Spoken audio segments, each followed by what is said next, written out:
Hello, hello, hello. Greetings, one and all. How you guys doing? All right. Well, for those of us who weren't just on for the auction, or those of you who were, welcome back. And those of you who weren't, welcome to our Tuesday night. This is going to be our regular night claim show, and we've got the wonderful Geof Isherwood with us today. Geof, how are you doing?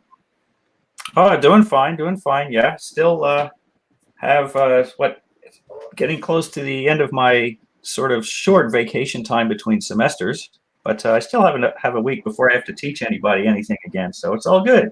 Excellent. Oh, there you go. We're glad we caught you on a little bit of a break. That's nice. Awesome. Well, Geof is going to be doing some sketch claims live tonight. So, Ken, do you want to throw the rules up, or do you even have access to that anymore? Craziness. Yeah, I got the rules. It's been so long since we've done this because we did a couple shows and it's been about 2 weeks. Is the new logo? Oh, that's all right. We're updating our logo, so that's going to be a work in progress here. So, but these are the rules. So it's a live sketch claim show, guys. You know how it works. Basically, when we put up the claim, anybody who claims it first gets it. If we have more than 3 claims, we'll put all the names on a wheel and do a wheel spin. We don't like people to be punished because their internet's a little bit laggy. We want everybody to have a chance at this. Basically, if you win a claim, please, if you haven't already done business with us, go send us, email us, give us your information. You can message us on Facebook. So we have that. Makes it so much easier when we want to send your stuff out. And you make the claim in the comments. Just whenever we throw up the claim, you just throw it up there, and and you got 7 days to pay. Don't feel like you got to empty your wallet right now. We'll write your name down. We'll send you an invoice, and we'll get it going. And that's basically it. Oh, Ken, okay. I can't hear you, Ken. You got no volume. Wait, this is the first. There. Oh, darn it! I thought the microphone crapped out. I said you'll eventually get an invoice. Eventually. I have more pressing issues I need to take care of. Yeah, right now we have about 70 invoices we need to put out for our Frank Miller op we're doing. So and we have to get them out because we need the books. So yeah, we got to get the invoices out so we can get the books here so we can send them to Frank. So, but you will definitely get your stuff, and we're working hard for it. So excellent. So claims tonight we're doing head sketches on 9x12 for $75. And Geof, did you work in any pieces already? Well, let me. Hello to a couple of people who I know already have come in. Maybe they're new to this show, but I won't identify them at this point. They know who they are. Okay, let me switch cameras here if I can do this. Whoops, I turned it off by accident. Hold on, hold the phone. That's all right. We're getting too fancy now. Let me start the camera again, and then let me switch to the picture, the page, which I'm. This is one good thing about your StreamYard is that I can change pages. So this is what I've been just working on while you all were, working on the previous one. So here's my couple of pencils here. So I right now have this is 9x12, right? It's a Doctor Strange head shot, and that's what was requested. So I'm at this point with this one, and I think it looks great. Yeah, and of course, naturally for the price involved, it's probably a pretty good deal considering what I would maybe usually get for it. So I'm thinking these are going to get claimed fast. And so I've been working on this. And then if, anybody, I'm going to sit here and just pretty much draw. And, absolutely. What we're going to do right now is I'm going to throw up a live claim. Question is, are these supposed to be inked? That was my question. No. Yeah, no, there is no supposed to be. It's whatever you want to do, and just know that doing pencil might be able to do more sketches, and we could basically satisfy more people in the audience. So if you want to ink them and you're more comfortable doing that, feel free. If you are good with pencils, our people like pencils too. Yeah. And, what happens with this is you see. And it's interesting because I typically wind up inking everything. Of course, then it just takes more time to draw it again. Right. It's funny how talk about in the past artists like, was it Gil Kane? I'm not really sure if that was him, but his inking was always very his own personal inking was just very workmanlike and steady because. It was like Kirby said too. It's like he didn't want to ink anything because he'd already done the drawing. Why draw it again? Right. I think Jack was the one who used to talk about that, so they always had to get somebody to do it. Of course, he could churn out the pages, and he was really better off having other people do it. So it's funny how I wind up, like I said, inking almost everything, but I'm certainly happy to just do pencils for now, and then I can do some shading. And then the other thing, oh, hold on. Get my... Oh, wait, there's more. And then I see that we already have some people claiming. We're going to throw up a live claim, and the all first of a sudden person to claim the pencil sharpener. Yeah, absolutely. So Ken, whenever Ken wants to throw up the claim, we'll throw up a live claim, and the first person to claim after that can get a claim. So we don't like to do it right. We like to be sneaky about it. We don't want people to be claiming before we actually hit the claim button. So there it is. There's the claim. And then I guess the idea is if more people jump in, then it becomes a lottery. Exactly. Oh, we've already got a claim. We've got a claim by Mr. Chris Bacon. We got a lot of claims here. Yeah, Chris Bacon has a claim for. Oh, wow, look at all those claims. I don't think we're going to have any trouble finding you people to get your stuff tonight, my friend. Oh, I really wasn't worried about that. No. You shouldn't be. I have virtually no drawings around here that I almost never draw anything just for myself. Mm-hmm. And I mean, it's always a work for somebody. I do so many commissions. I've had to, unfortunately, I got a bit behind with commissions this summer because I wound up getting a TV job for about 5 weeks.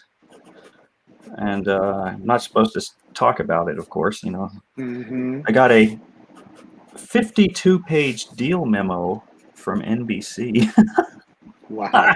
52-page.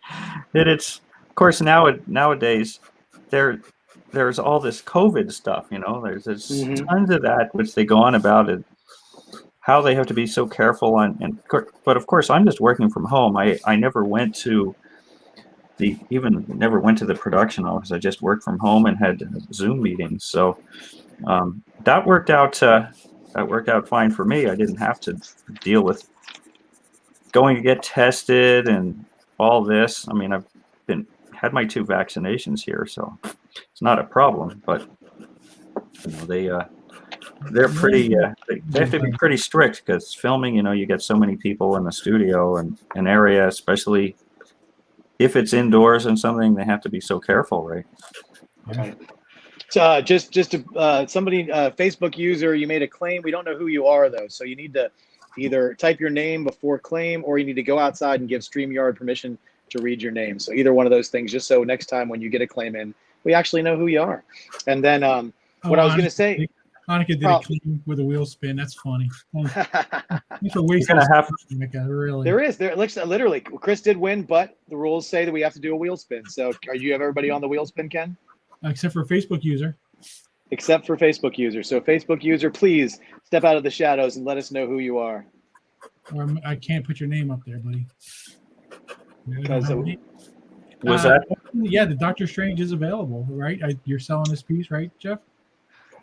What I'm doing right now? Of course. Yeah. That's why I'm here. Yeah. Right. So listen, whoever wins this claim, if you want a Doctor Strange, then he's like 90% done with it already. So you're good to go. It could be the fastest sketch show on history. Part of the deal is too, by doing pencil, what a lot of collectors do naturally is then turn around, have a scan of it, and then they send it out to other people to ink, right? To blue lines and stuff like this. So, and I've done that myself. I've received drawings that a couple of times. One was a couple of Bernie Wrights things that somebody had a sketch of, and a couple of drawings of his that the owner, sent out to like half a dozen people to just get their take on the inking. And it's funny that last time I saw Bernie was in Baltimore. I guess it was 2017. Unfortunately, he passed away not long after. But I got to fix the highlight. It's in the right place. That's how you always tell where your light source is. You have to place it on the line. And I mentioned this one. It was this one drawing that I had done that was a rough for a cover of Creepy magazine. might be familiar with it. And he was going, "Oh, that piece was horrible. Did you really have to do it?" I said, no, it was great. It's great. Yeah, but it had all the characteristics of his terrific work. So it was a lot of fun. And not only does one attempt to, do justice to the pencil artist naturally, but also you'll learn a lot from them just working over their drawings. So it's a win-win for sure. All right. All right, ready for the wheel spin? And yeah, this is a typical head sketch, guys. This is the kind of stuff he's going to be doing tonight. So here is everybody. That's everybody who put in a claim, Ken. You got everybody's names? I thought it was. I want to make sure we're not missing anybody. Give it a second because I want to make sure we're not missing anybody. If anybody doesn't see their name on there that's on there, let us know. You got about 20 seconds, and then we're going to do the spin. Final spin. Exactly. Hey, where's Vanna White? Come on. Let's see. One of you guys say, Jack. So there's more names to go on that wheel, Ken. Don't spin it yet. I told you to wait. I waited long enough. Oh. No, who else we got? Yeah, sorry. Do you have a winner? Hold on, we're so you're getting to it. No, yeah, we're good. So we have let's see. So we have Maher. I will not Maher. We've got Jason. That's so that's two more names we got to add to that. I think these guys came in late after I took the claim post down. I'm just saying. Well, if you're going to do multiple claims, then you got to, and we haven't done the wheel spin yet. I'm just saying, you got to make it fair. That's it. No more. We're done. That's the wheel. We're going to give it one good spin. And here we go. This is the winner. It's Bacon! Everybody loves Bacon, which is good because he was the first person who got on there anyway. So Bacon wins. It all works out in the end. And Bacon wants a Scarlet Witch, I'm pretty sure, is what he was asking for. Oh, I see. That's the idea. That then they also can request things because that's fine. That's fine. Get to see me figure out how she looks again. Now, exactly. I know.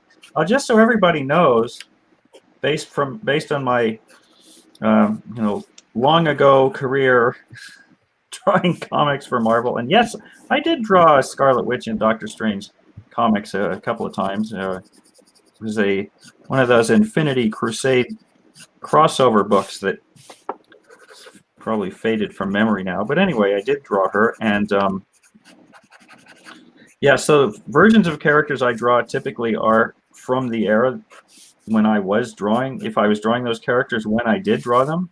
So just so if it's the Wasp, she had like 100 costumes, so you never know which one. And it's a woman's prerogative to change her wardrobe daily. Why not? Of course. But so anyway, that's what I would draw. So X-Men characters, and I've asked. I've even gone on Facebook and said, okay, I'm going to do for conventions, I'm going to do an X-Men poster. What era costumes do you like? And nobody likes the new ones. Oh, man. You're like, no, we like the old classic ones. So it's fine with me. Those are the ones I'm familiar with, so that's what I go with. Absolutely. Well, Ken, do you want to do a wheel spin just for this Doctor Strange, or do you want to just have it in the hole? What do you want to do? It's already been won by Bacon. No, Bacon wants he wants a Scarlet Witch. Oh, I see what the deal is. He wants he won a request. Exactly. For a drawing. I get you. Yep. Okay, now I see what you're talking about. So for the Doctor Strange, the question is, how are you going to proceed with that? Exactly. Yeah. No, normally we're not lucky enough to have somebody with a completed piece before we come on. Usually we just do it like a convention, and somebody puts in a request, and you kind of start drawing. So we actually got an advantage with you. So we already got one done. So I just didn't know if we wanted to wait and see if the next person that wins wants a Doctor Strange, or if we want to just go ahead and do a wheel spin for anybody who wants this Doctor Strange. I leave that up to you gentlemen to figure out for yourselves, I guess. Okay, so Bacon gets a Scarlet Witch, huh? Yeah, we're gonna hold off on the Doctor Strange for a little bit. There you go. Good plan. So yeah. So we'll set that one. Unless you just plain old auction it later, but I don't know if you're doing that tonight. So We might. Anything's up in the air.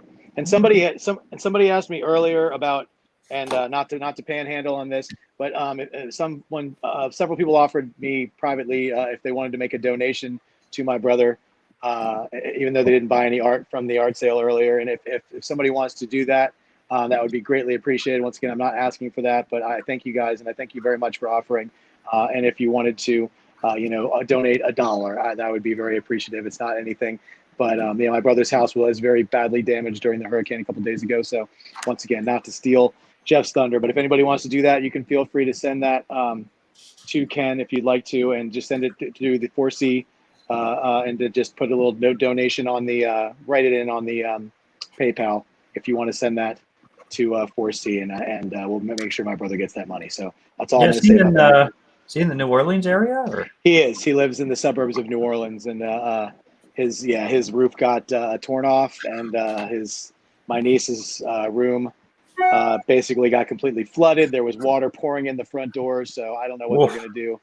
So it's a very but luckily my brother was the only one there. He was just keeping an eye on the house, and my sister-in-law and my niece and nephew were with her in Atlanta. So everybody's fine, but yeah, there's significant structural damage. So it's just it's kind of a nightmare down there right now. So I was trying to do anything I can to give them a little bit of help and a little head start on getting everything back to normal. So real quick, we might have some new viewers on here. So this is a live claim show. So what happens is when I put up a live claim banner and I say live claim for Jeff, the first person to take the claim either gets it. If there's more than 3 people that claim, then we do a wheel spin.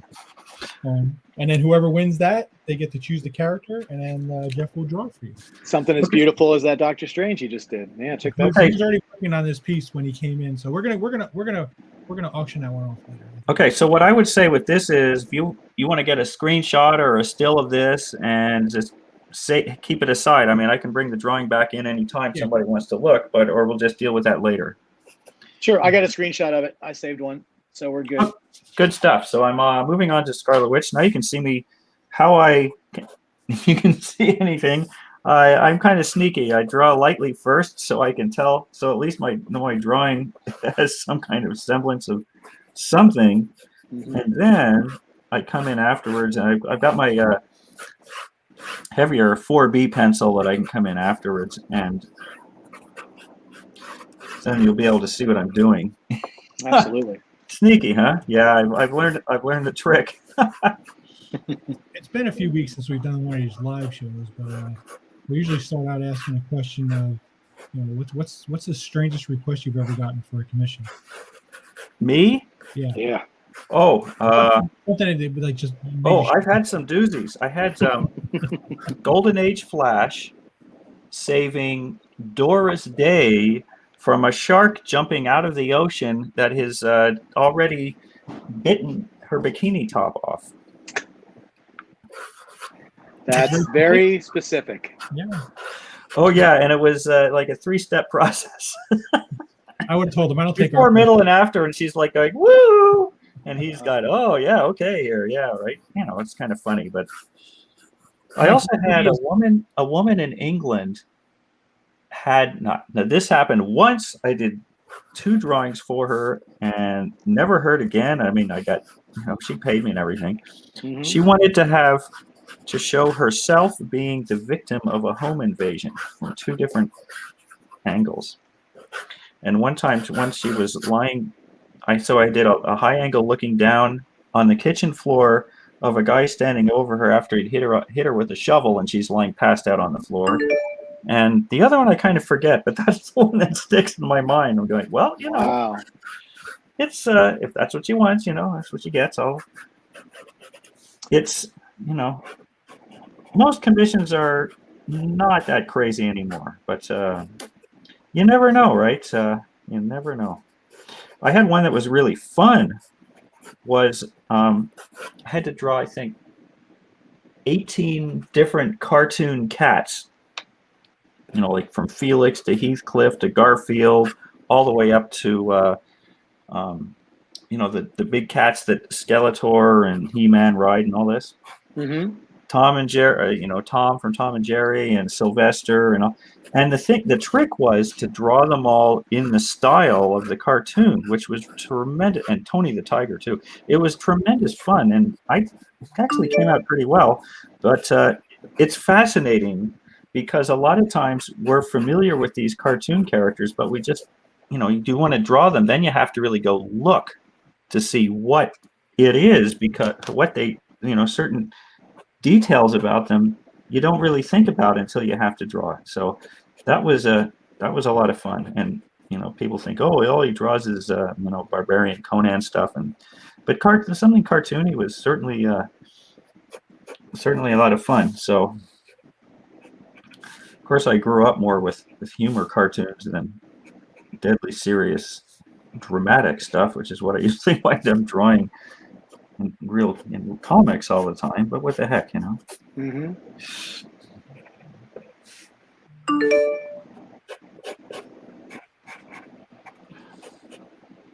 And Mike, we are going to be able to do a lot more claims tonight. So we're basically, as long as Geof wants to draw and stay on with us, we'll keep going. So and look, and as you can see, he's not slow when he's drawing. So we hopefully will get through a few sketches tonight. So definitely stay tuned. I wanted to ask you, Geof, how was you used to do storyboards for TV shows or movies? Yes, I still do. In fact, that's what I was doing this summer. Mm-hmm. The storyboards. Any particular question about that? Or? Oh no, I saw some of the people you worked with, and I thought it's pretty amazing. What were the shows or movies that you worked on before? And I know you can't talk about the one you're doing now, but some of the ones that you used to work on.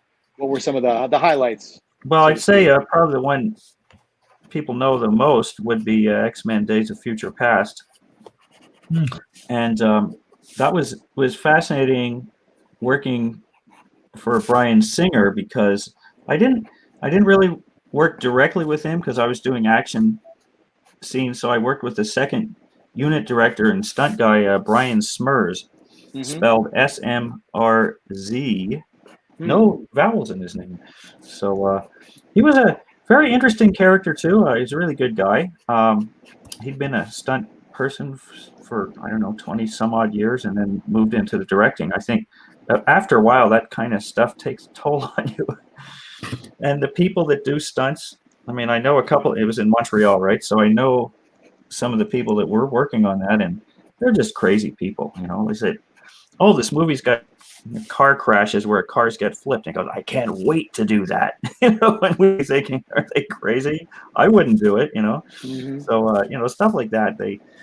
They just want to try anything that's completely off the beam. So anyway, I worked for him, and it was interesting how what I was doing there were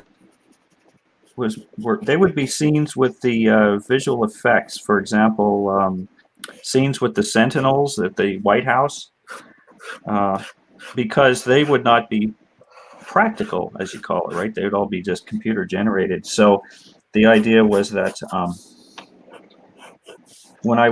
anytime I draw scenes, they decide what's going to be filmed practically, what's going to be computer generated, or if there's or sometimes this visual effect, something has mechanical arms and stuff like this, or whatever.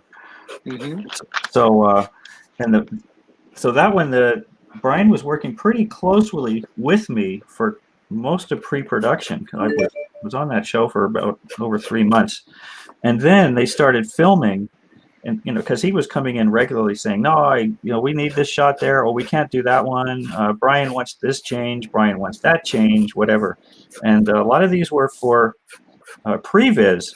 So what Brian was having, he had a room pitch black, right? He had 25 computer graphic whizzes doing previs, fully animated 3D scenes of what he was going to film, because when you do that kind of thing, you have to break every shot down into components, and there might be like 3, 4, 5 different things going on, and then they have to compile them together on the screen, right? So it's extremely precise. There's no room for guessing. You know, it all has to be done exactly, has to be filmed exactly right.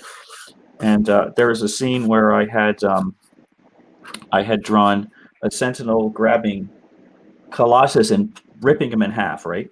So it took me, I don't know, half an hour, 45 minutes to draw a couple of frames, and then I went in and I saw this one fellow working on this 3D version, and he says, it's going to take me a week with 3D animating to get what you drew in 45 minutes or something. Right. And he said that's because he has to do frame by frame, and he had to build the characters. He had to figure out where to break him, and because he's metal, so at least there's that. But it's that whole thing.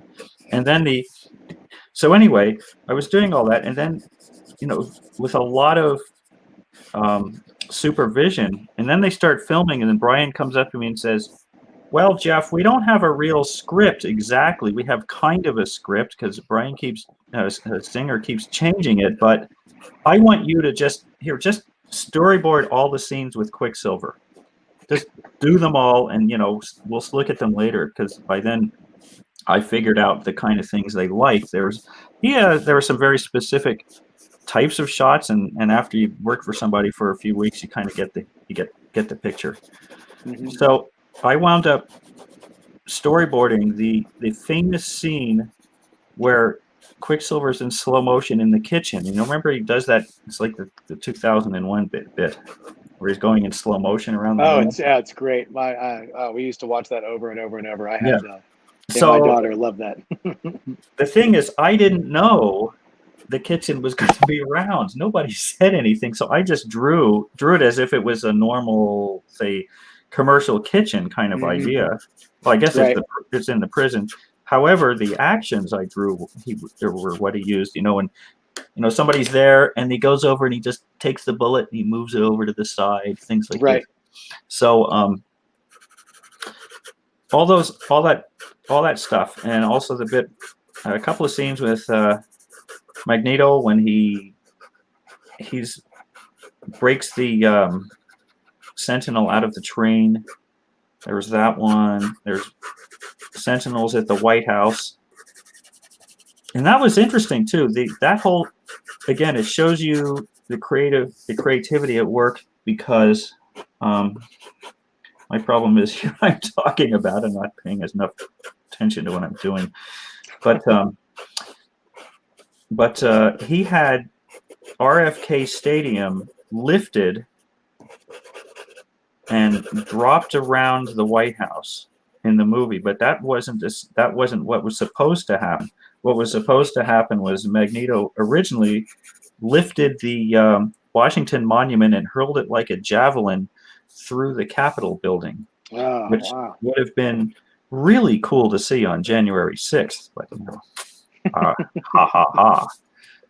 I don't. Even the orange one couldn't have dreamt that one up. But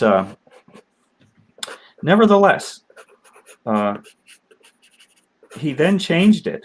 I'd been going to the art department, and I saw all these big illustrations of that going on, and then all of a sudden, I walk in one day, and here's this the old football baseball stadium dropped around the White House. It's because they decided that instead of the Sentinels being presented at the Capitol building and then transported to the White House, they decided to save the fuss of having to transport President Nixon in the movie to his White House bunker, and he's just at the White House to start with. Right. It was a matter of logistics. So again, that's the kind of thing that happened. And then I also did some other stuff there. There's a shot of Mystique that it's a picture on the wall of Storm's little hovel there in Cairo, which I did. And it was originally supposed to be a cover on Time magazine. And this was in X-Men Apocalypse, right?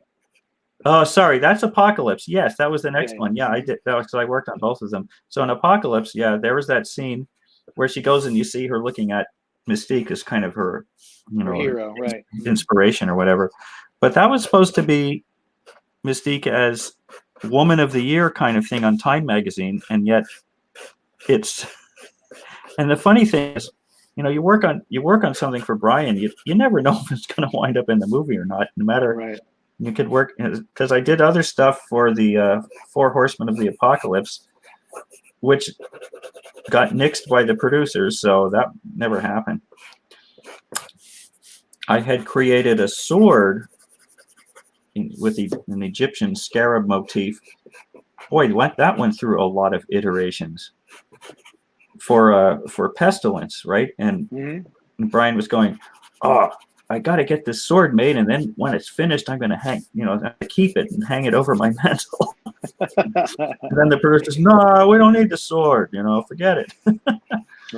Oh, that's too bad. I wanted to make this, but I did get to design the katana for Psylocke, and then later on, when it was finally ready, I was able to. I talked to our prop master, and she said, "Hey, come on over and have a look at how it came out in the end." I said, "Great, okay." So I'm going over there, and I'm around the production office, and they say, "No, it's being used in the film right now. Go over to, Studio H or whatever, and go and watch, and see what it's like all about." So I went in there, so I did get a chance to see.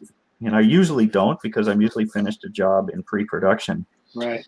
But I did get to watch a little bit of filming there's a scene where the Apocalypse has his Four Horsemen characters who would be Angel, Storm, Psylocke, and Magneto are going through this, going to take over Cerebro, I think it was, something like that.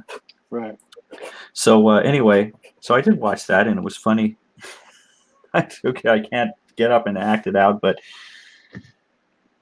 the problem with Apocalypse is he has Oscar Isaac there. He had all these little squares glued on his costume, and they kept falling off. So it'd be do a take, and then they'd stand there for 10 minutes while people came and put it back together to make sure nothing fell off.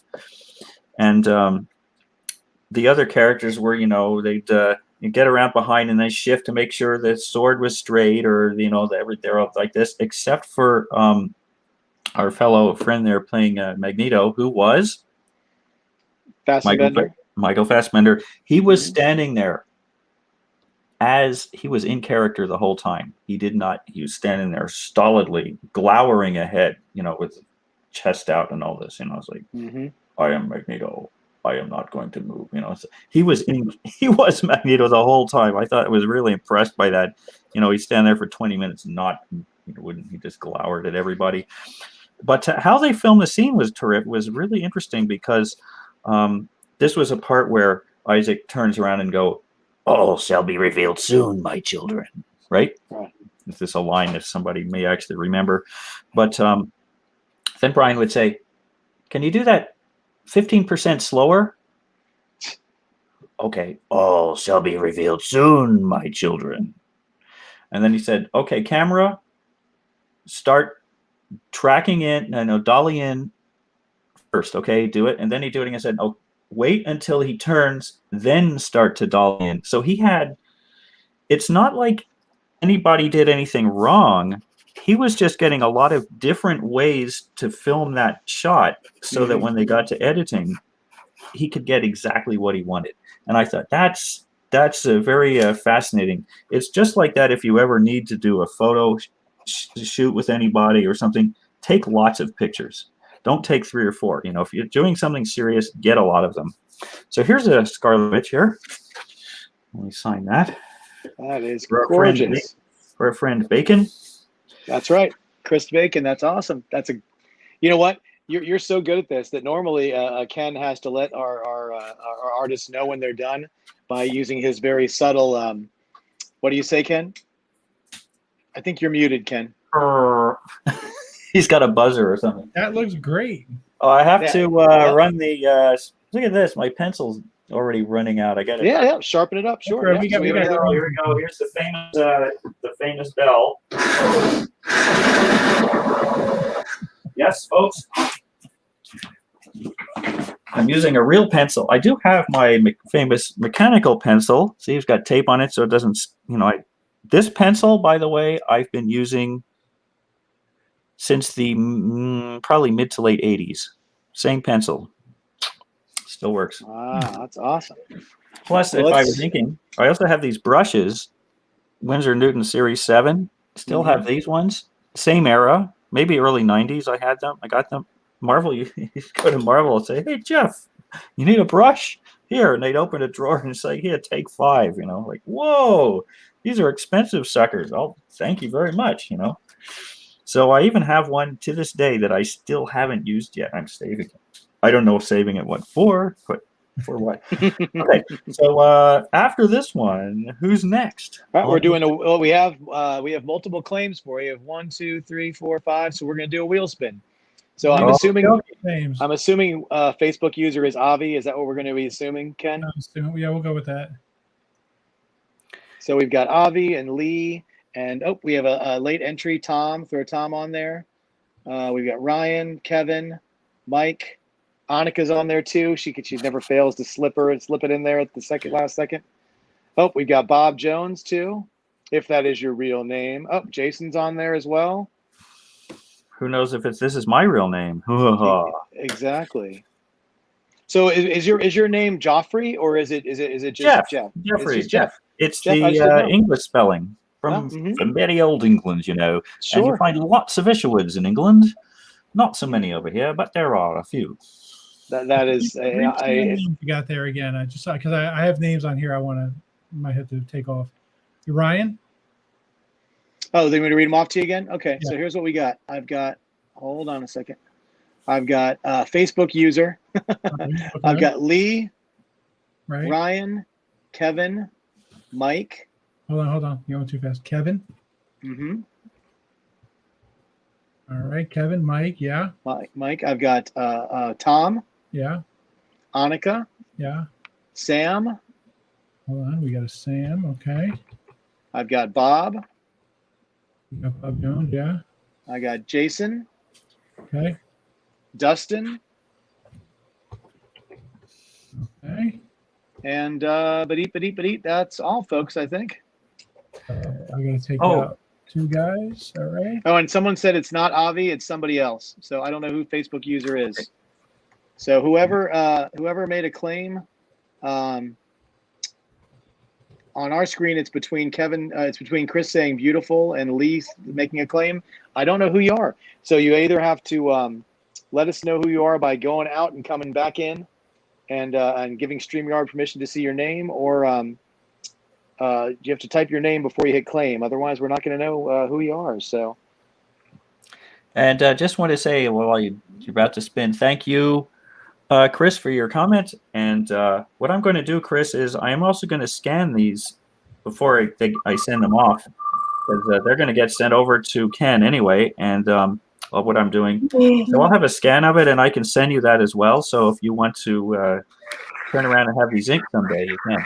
Annika. You have to end the show. Annika won.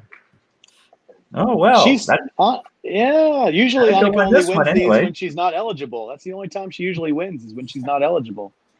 So she actually got one. So there you go. She never wins a wheel spin. So. Oh well, finally. Okay, so Annika, who would you would like to draw? I need to draw for you. Should we do a wheel spin for what she wants to draw? What do you want to draw? What do you want to draw for me? Exactly.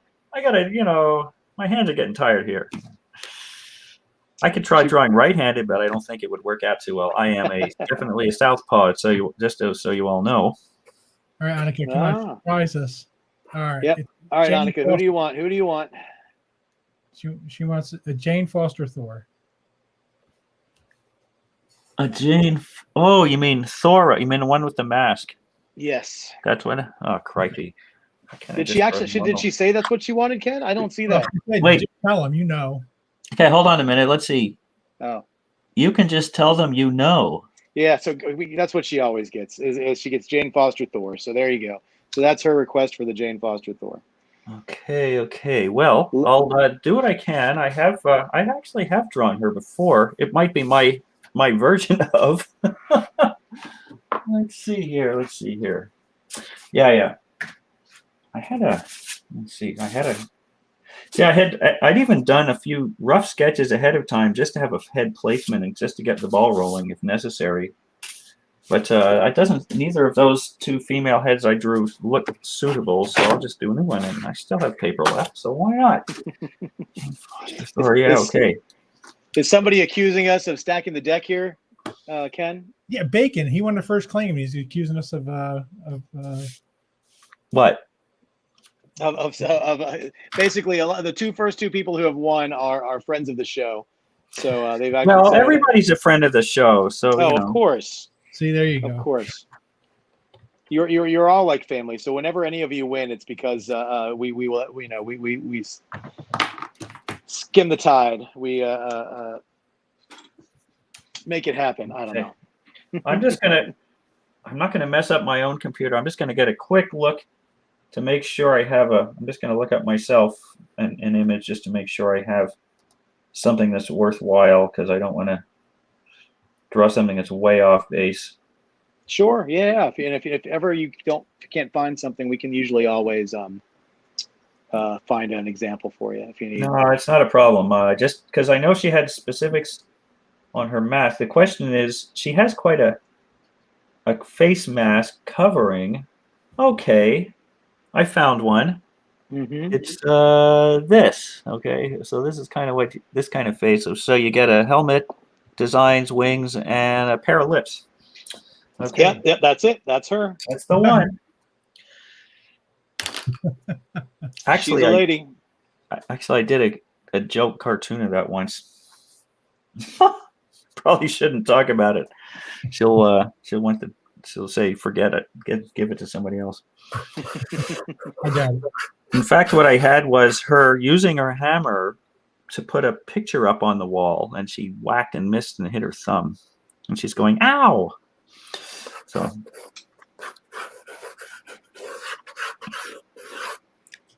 she's got a pointy head, yeah. And if I angle her head a little bit, it's a little bit along the Scarlet Witch to start with. But let me see here what I can do. So it's this way. And then, okay, she's got the thing on her neck.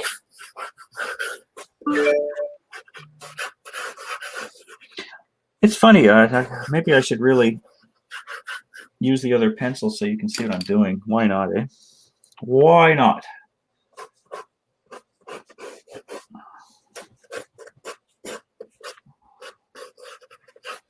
I can always clean it up a bit later if I need to, but... Yeah, I mean, that's the best part about doing pencils, right? Well, yeah.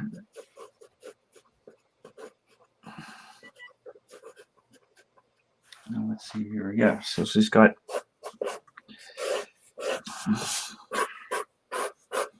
So, by the way, I also have been teaching at college for these last 6 years, and this is what I teach. I teach figure drawing, or what I call figure drawing for illustration, or constructive figure drawing, all this stuff. So, you know, if anybody in my class sees me going through a drawing saying, you know, you gotta get the rough in, and then you gotta add your structure, and they see me not drawing structure, I'm gonna catch hell. So I better add my structure. But yeah, there are some things that you can kind of get away with, but you'll see me draw a jaw, and you'll see me put a line for the cheekbone, and I can use that orientation and a couple of center lines to line up the face first. Even say and this is something way back when I first started. This would have been spring of 1983. How many of you were even alive then? Boy, I had gone to New York. I had gotten a couple of jobs, one for Marvel, one for DC, the previous summer and fall, but had not gotten anything else. So I thought, okay, I got to go back fortunately, I have, and she's still alive, by the way. I have an aunt living on Long Island, so I could go stay at her house. So that was great, and I stayed there a couple of months. But right away, well, first I didn't get any work at Marvel or at DC after visiting a few editors. And back in the days when you could just walk in and show your stuff. I mean, I don't know what it's like anymore. To me, it seems kind of daunting to even try and get work in comics these days. But then it was a whole different ballgame, I guess. Anyways, so nothing right there. And then I said, wait a minute, there's a Red Circle. Yeah, those guys are doing some comics too. Let me go and check that out. So Rich Buckler was editor-in-chief, if any of you happen to recall. So he had me right away. Said, yeah, I've got these half-finished pages of the Mighty Crusaders, if anybody ever heard of that comic. And can you hear? And he just handed me pages that were kind of sketchy figures. And he says, finish these pencils before we get these in, so I can get these ink and out of here. So I was doing that for him, but he pointed out a couple things just in terms of facial construction. We were saying on the side of the head, put this oval shape here, because the side of the head is flattish, and using this line for the temple and then the line for the cheek helps you define, and draw a little more here, helps you define the area that the face, occupies. And then after that, you can go in and you can start adding facial features and stuff. But it helps you compare one side to the other, so you can add things in and make sure they're in good proportion and angle and all that. So she's got kind of, I see dark eyes, and you don't really see her eyes. She's got a speck of light in there. So anyway, that's one interesting little thing that I picked up from Rich way back when. Jim Shooter, the editor. Sorry? Jim Shooter, the editor, when you first started at Marvel? My first editor I worked for was Ralph Macchio on the Daredevil, and then Power Man and Iron Fist fill-ins I did. And then I got asked to work on Swords with the Swashbucklers, so that was an epic comic. And then later, I really wanted to draw Conan. That's why I went to Marvel in the first place. So I went into Larry Hama's office, and he pretty well raked me over the coals. Well, it turns out later he sat next to Neil Adams for 3 years at Continuity, so he learned how to pick people apart pretty effectively. But I didn't hold that against him. In fact, I go in to see him. Do you have an appointment to see me? Usually the editors say, come on in, let me see what you got. He goes, you got an appointment? No. Well, you want to see me, you got to have an appointment. I said, well, okay, when can I make an appointment? All right, come over here and let me see. He goes, no, you don't know how to draw. That's all wrong. It's all wrong. I said, I've been working for Marvel for a year, and now this guy's telling me I don't know what I'm doing. But he wound up giving me an 8-page cull story for Savage Sword. And in fact, before that, I'd even inked a six large illustrations by William Johnson called The Crypt in issue 105, which was a lot of fun. Anyways, but this is real storytelling now we're talking about. So he gave me this 8-page cull story, and he says, bring it back in a week. Let me see. So I went back. I finished it. Really tried to put everything I had into it. I wanted to make this really good, and unfortunately, no, it's all wrong. Your storytelling's all over the place. Blah blah blah. So what he did was, he took tracing paper out, and he put it on top of the pages, and he relayed out the whole story. Okay. And he told me specifically what was going on in the storytelling that I had to be showing clearly, if you see what I mean. How to silhouette things, how to frame things, how to make objects point to the focal point of the panel to guide the eye, guiding the eye around the page. This is all stuff you hear about. And the acting, as he said, and acting, because, well, he also did acting, but he said, you're not just drawing a character over there. You are the actor, right? You are the character. You have to become the character so that you can, if you can be them, you know, and imagine you are them, then you can draw what they're doing a lot better. You know, you can kind of imagine you are them, and then it works. So I never really thought of that angle. You know, you be the character kind of thing. So this is all stuff I bring to my class now. You know, I haven't really very little of what I teach at the school at our college here. It's Algonquin College in Ottawa, in Ontario. Very in a program called Illustration and Concept Art. And Ottawa's a big animation city. It's an animation hub for the province of Ontario, as opposed to Toronto, which has all the films, right? And so most everybody here tries to get animation jobs, and here I walk in with a comic book background, and it kind of throws people off for a loop because they're not expecting this kind of thing. But I've managed to avoid doing animation most of my career anyway. Although it can be fun, but to me it's just too repetitive, having to do the same, you know, work on the same picture over and over. So I always like the idea of comics. Every panel is a new drawing, and it's a whole new thing, right? So I prefer that idea.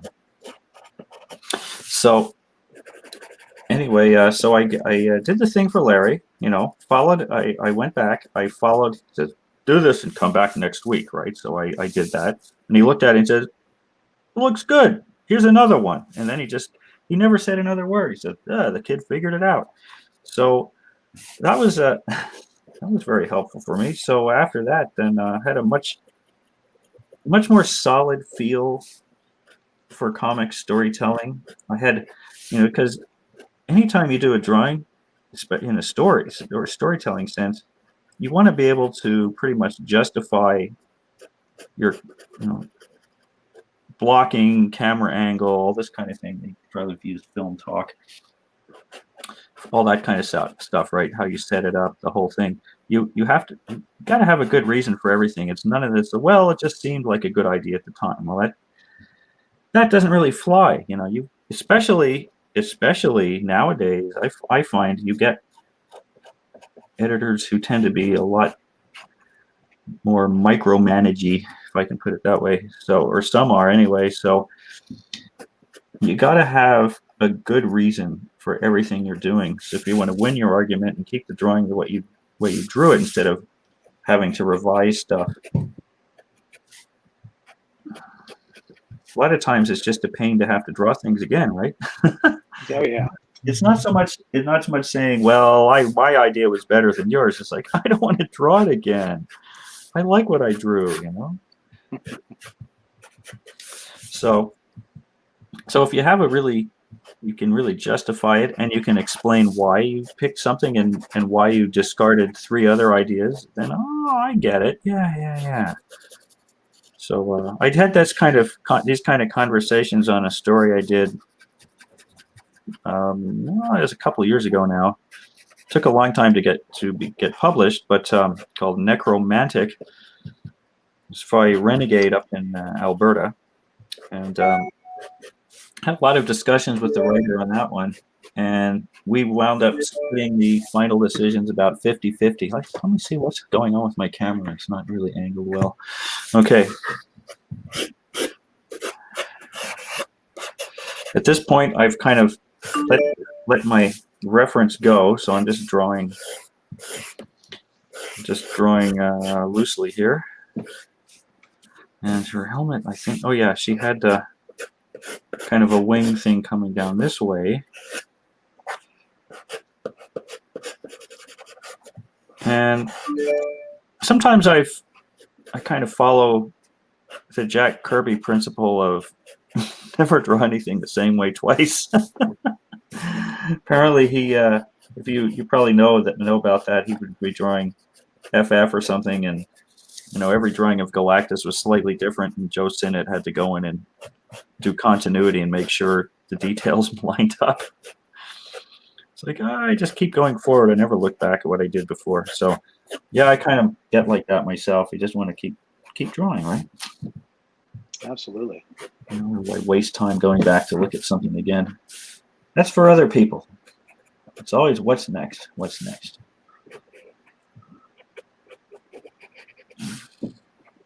Annika's going to be super happy with that. It's coming out so great. Well, I hope so. So you said you kind of really wanted to work on Conan. So you like the time like that sort of like barbarian sort of kind of time, period fantasy. Yeah, I I really saw Conan kind of like a real person, as it were, rather than a costumed hero. Which, and I have to tell you, drawing superheroes is a lot of fun too.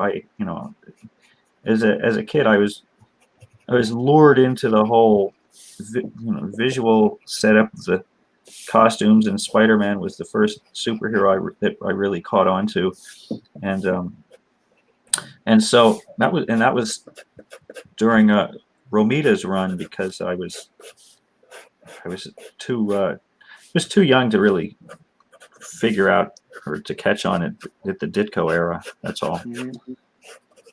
When I was younger, I was reading Peanuts and stuff. So.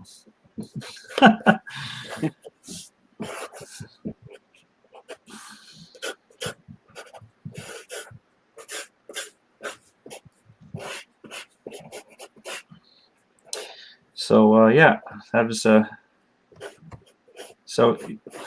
And as such, I developed a sort of an interest in anatomy and how the body works and all of that. That's something I really studied a lot, figure drawing and all that from when I was fairly young. Sure. Yeah. You have to draw a lot of horses and other animals and sort of creatures and stuff, I imagine would go along with that. Well, for Conan, absolutely, horses especially, and so I have some good reference for that. And it's funny because recently I'm working on a graphic novel now, and maybe I was kind of foolish to take on one that's going to be 200 pages. Jeez. But I did. I'm a quarter of the way through it now, at least, and again, horses have come into play, and it's funny. It's kind of revisiting stuff I'd done 3 decades ago, and now going back to work at roughing out the horses and all this. All of a sudden, looking at my old reference book, other stuff is clicking. There are certain, now that I've been teaching things like human skeletal form and muscular anatomy and how everything attaches and works and all that. When I look at the horse again, of course, it's configured differently as they are mammals, and all of a sudden, it kind of things start to make more sense. And that's the tough part about with drawing, is that there's stuff that even when you're young and you've been drawing a lot, things don't always resonate quite yet. It's the whole experience of learning to draw and just doing things over and over till the sense of 3-dimensional forms and the organic nature of life, that it creates something that's just, it just takes somewhat the subtlety. It's the subtlety that just takes time to sink in. It's interesting how that works. That's why it's always fascinating just to keep doing more and always trying to see, can I find something in here that I haven't done before and it's better, or even if I've done it before, can I find something that's got something new to it, right? Mm-hmm. That's kind of the trick, if there's a trick to it. So I think this is pretty well set, because we're pencil drawing. There she is. Yeah. That is gorgeous. So next one I'll aim the other way. So. Already got a claim up for the next one. Excellent. Annika, I know she's already said how much she loves that one. So. Oh, that's great. I'm happy that's it's worked out. These are kind of quick drawings, but I'm still trying to put enough in there to make it work. Okay, so Annika, yes, I'm just gonna. Well, I know you all know who's gonna get them, but would you? The other question is, would you like it dedicated to you? That's another thing. We can always ask. Yeah, Annika, if you just if you you can if you want it to Annika be personalized. or Chris Bacon, if you want, I say, to Chris or Annika, if you'd like it dedicated, I can do that as well. Yeah. So if anybody wants their stuff personalized, just let us know. Wow, we've got so many claims for the next one. Jeez. I'm afraid. Yeah, I'll be here all night. I'm okay. I can keep going for a while. Yeah, why not? Awesome. We love that. That's our favorite. That's great. Oh yeah, we listen. We're not telling you what you have to do, but we have had someone on for 5.5 hours before. Twice. Well, I was on vacation. I'm in Ottawa, right? I was in vacation for a couple of weeks in Nova Scotia, which is Atlantic time, and I'm still kind of on Atlantic time, which is an hour ahead. So if it's 9 o'clock here, it's 10 o'clock there. But so I've been waking up at 5 o'clock in the morning instead of 6. I'm good. I've had my coffee before the show, so I'm still churning along here. Okay, so before I fiddle with this and mess it up, we did a live sketch. Which I don't like. I don't like that line. I'm going to stop here. Sure. I'm going to stop here, and I guess if I came on earlier, I could do 5.5 hours, no problem. Everybody on the West Coast will be happy. We did a live sketch con, and David Williams went 12 hours. Yeah.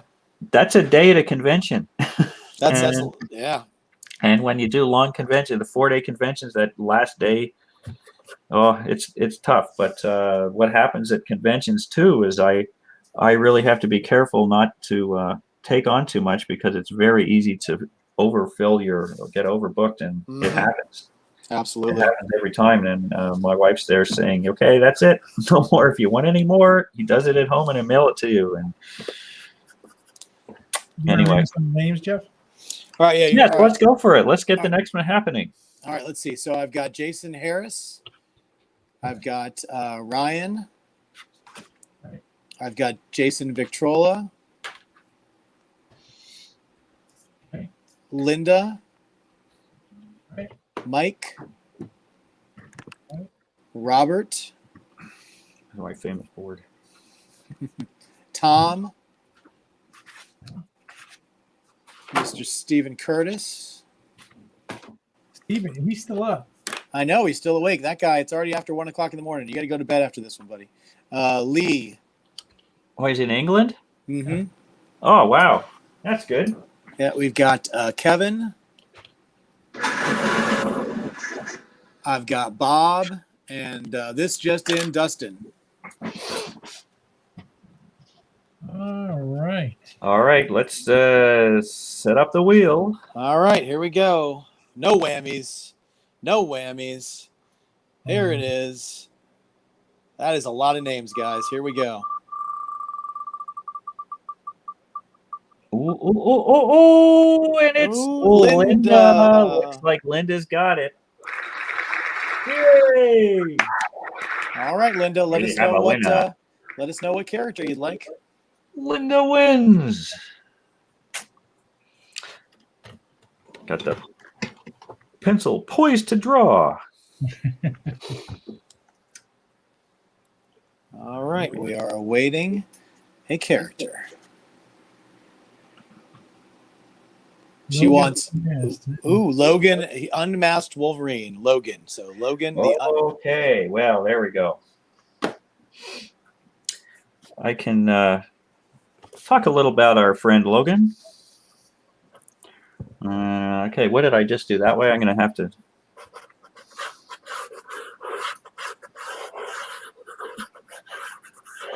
First thing you do, you draw the hair. Make sure the hair fits. That's one of the tricks. You gotta get it so it's really up. Oh yeah, I can't really do that myself. I don't have that. My hair needs to be a little longer. Speaking of Logan, it was this is a while ago now. I don't know if anybody remembers a movie called The Fountain. I do. Hugh Jackman, right? Yeah, that was, and I worked for Darren Aronofsky doing storyboards on that. That was fascinating because here's another fellow who had very, very specific instructions for his storyboards. It was probably about the easiest job I ever had doing them because he had it all planned out ahead of time. And so I just had to visualize and he had these top shot diagrams, and he'd have a little arrow like the camera's pointing this way at these characters, and then he'd have the second shot, it was this way, this kind of thing. It's all diagrams. So that was easy to do. But there was Ellen Burstyn was in that movie as well. And there was a scene with some baboons, and one baboon had had his brain open to be operated on. Because they were trying to figure out, trying to solve Rachel Weisz's brain cancer, right? Right. That kind of idea. Kind of an odd movie going back and forth in time, but anyways, I can remember, and I got to know and be friends with Adrian Moreau, and he even had been later nominated for an Oscar, and he had created this. Was it a baboon? It was some kind of monkey. And they had some real ones in cages, right? In the shot, but they had this fake one with this head, the skull peeled off, and all these wires and stuff coming out, and they had, you could see the brain and everything. And somebody was carrying it around like a baby. And then I remember just I'm looking at this thing, and it's like, wow, this is fascinating. And the amazing thing is, in his workshop, which I later went to and saw what he was up to, he had these sculptors. How hairy these monkeys are, these apes, individually planting every single hair. Oh yeah, one at a time. Meticulous. I know it's It's insanely detailed work that people just, the stuff that they do in these movies that you see for just a few seconds on camera, or that you don't really look that closely at, and the amount of work they put into them is just, it's nuts. Yeah. So for this, I was marveling at this, and of course, then they had the eyes are glassy, and I guess I don't know if they put glycerin to make them, the eyes glisten. It was unbelievably real. Wow. And Ellen's walking to do the shot, and she walks by and sees it and goes, "Ah, get that thing away from me!" Right. Oh my gosh. No, it's not real. Don't worry, Miss Burstyn, it's not real. I don't care. I don't want to look at it. Oh my God. She really freaked her out. It was funny. Anyway, I did get to meet Hugh briefly on that show. As again, it was another case where I was doing storyboards during filming, so I was able to get over, and one of my over 20 years of film stuff, I haven't been on set that often, but I was able to check that out. So he went over. The shot was over. He went over to the craft table to get an orange or something, and I'm there, and I'm going. I'm saying, "Oh, great, very nice to meet you." And I said, "It's really funny that you played Wolverine in a movie, and I drew him in a comic." And you go, "Oh, really? Wow, that's kind of cool." So yeah. So it was a fun moment, and a really nice fellow too. Absolutely a great guy. So it was that was really nice. And so again, it's funny. We've all been to conventions and met lots of actors over the years, but to see somebody at work, it's a little different. It's kind of fun. And one thing about Wolverine too, I don't know if it came across, but as you know, John Buscema. Oops, my head is bumping the camera. John Buscema drew the comic for quite a while, and for him, he liked drawing Conan because again he saw him more as a regular person, and he didn't really like drawing the costume characters as much. So he saw Wolverine as a modern day version of Conan. So that's why he enjoyed doing this particular title. Oh yeah. That's that I heard from somebody or other. That's why he enjoyed doing the Punisher stuff too, is because it was more about the man than it was about the superhero-ness. Yes, exactly. And it's funny. It's funny how it goes sometimes. That after we're young and we all can't wait to draw the superhero costumes and see how kind of cool finish we can put on the musculature and mess around with all that stuff. And then later in life, we start to enjoy drawing the people more. Mhm. Something about the character and the personality is what we're really after. And it's why a character like Iron Man, people say, who's your favorite character? Well, it's kind of agree with, I'm going to fix his eye here. Michael Golden is saying, well, I like them all. It is true. I like drawing any of them. But a character like Iron Man, when you don't see his face and don't get a facial expression, that to me is not so much fun, because and you can see why in the movie they're always getting inside the helmet so you can see Robert Downey Jr.'s face, right? You can see his expression, not just so he is getting paid, tons of money to do the role, gets screen time, which is there's part of it, but you also get to see expressions and what's the emotion and the behavior. So that's always a major part of this business to me, is just being able to get the character, show the character. All right.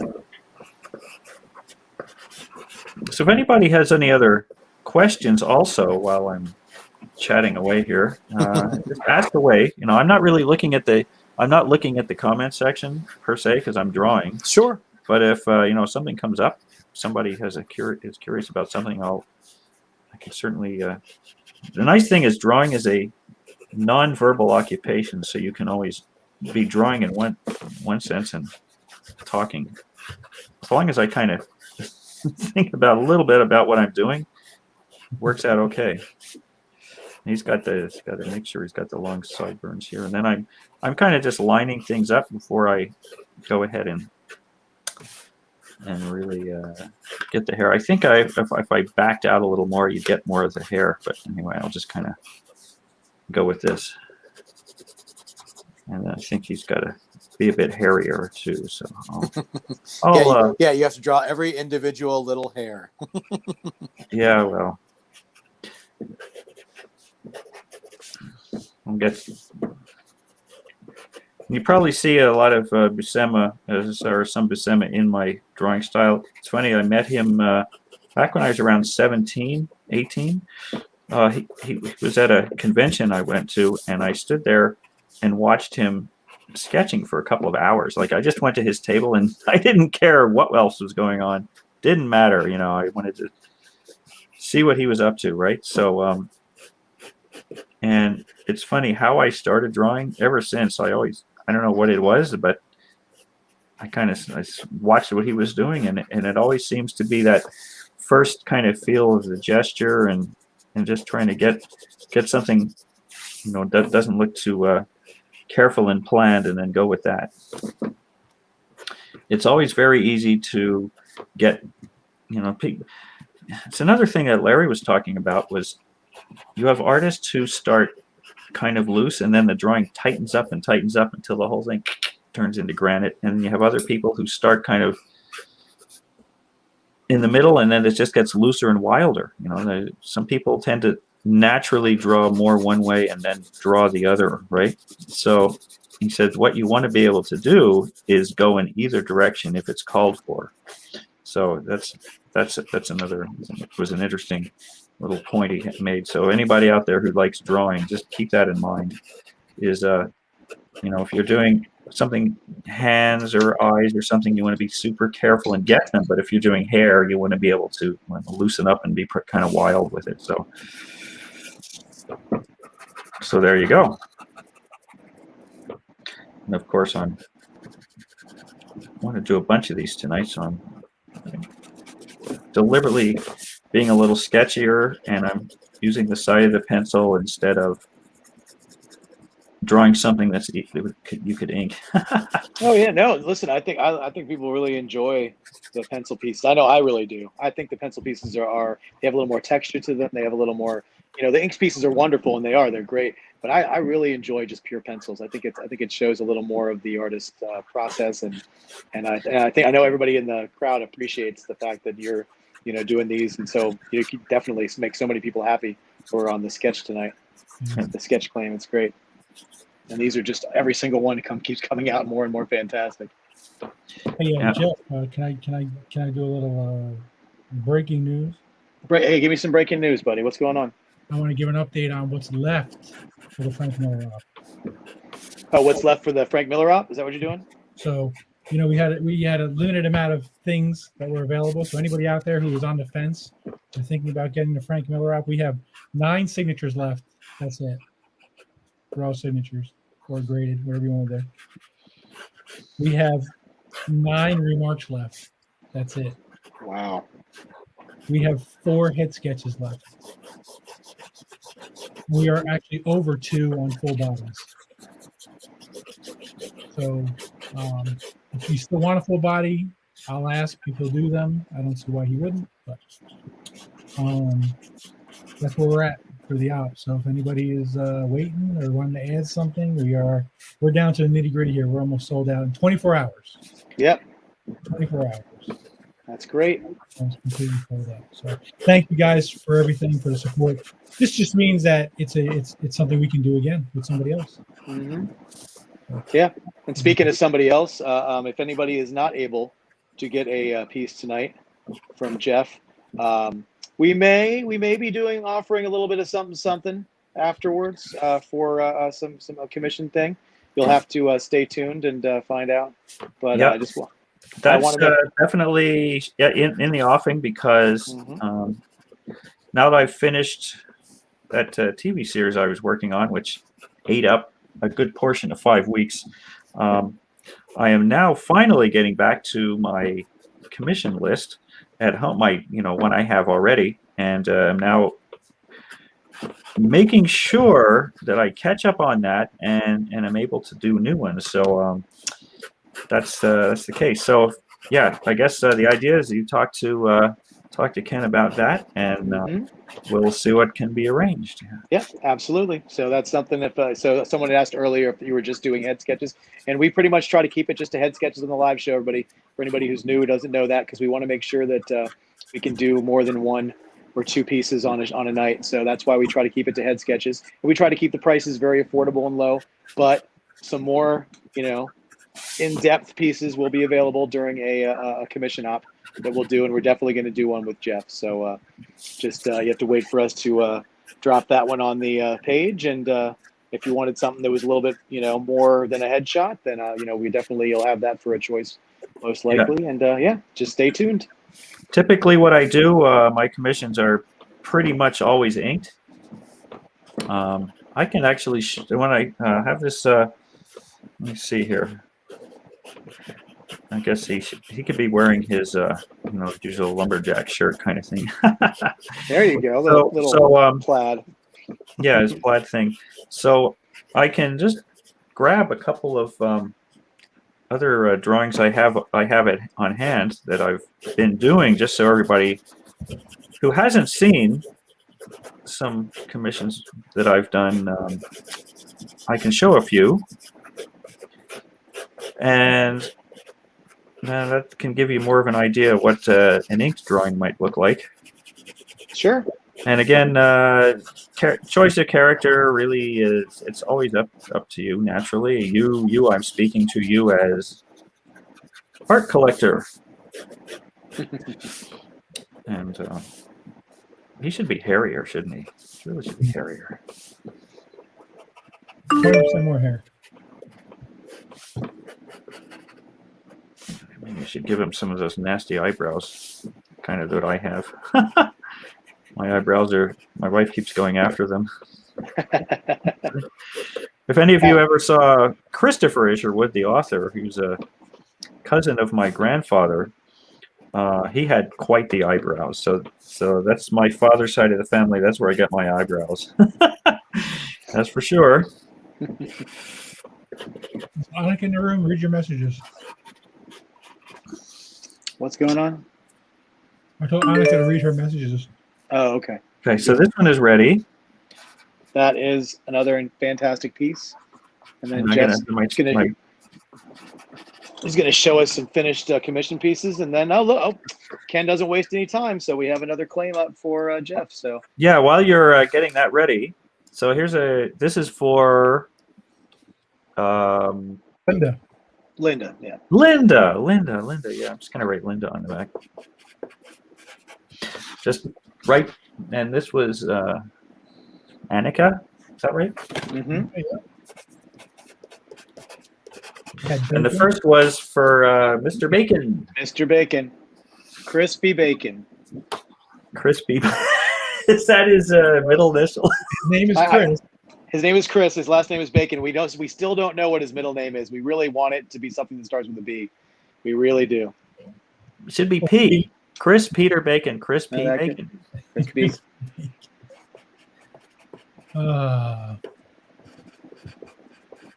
There you see. If you'd like to, Chris P. Bacon. Yeah. The best part Who about says we don't have a sense of humor? Okay. All right. So, Ken, you want to start a wheel while Jeff's going to find those commissions? Willy Bobo time, Bacon says. Willy Bobo. There he is. Yeah, so you want to read off some names for me? Absolutely. So, Jason Harris. Okay. Dustin. Yep. Jason Victrola. All right. Mike. Linda. Linda already got one. Yeah, she's done. Sorry. Kevin. Okay. Robert. Okay. And Peter. Mr. Okay. Sambucci's in the house. So these are ones that I was running my own art and auction show from January for a few months. So these are some drawings I was doing then. So I got a Vampirella to start with. Wow. So these are, of course, they're all taken or whatever, but some people, I gotta erase that part. A little bit on their finger. So these, some people got a few different copies of things, or there's one fellow who lives in Ottawa here. He bought a few, so we're waiting to get together on that. And so I've got the Vampirella here. Okay. I think even here, some people on here tonight they used to show up all the time, and one guy come and said, "I'd get that, but my wife won't let me." So, anyway, so I got a Dracula here. I was on my horror night. Very okay. Cool. Yeah. Still got some pencil I got to get rid of. So I have a Doctor Strange and a Clea. These are 11 by 17, by the way. Oh, those are fantastic. So there's this one, yeah. So are the commissions going to be an 11? Are the list I'm going to open up? That's going to be 11 by 17 too.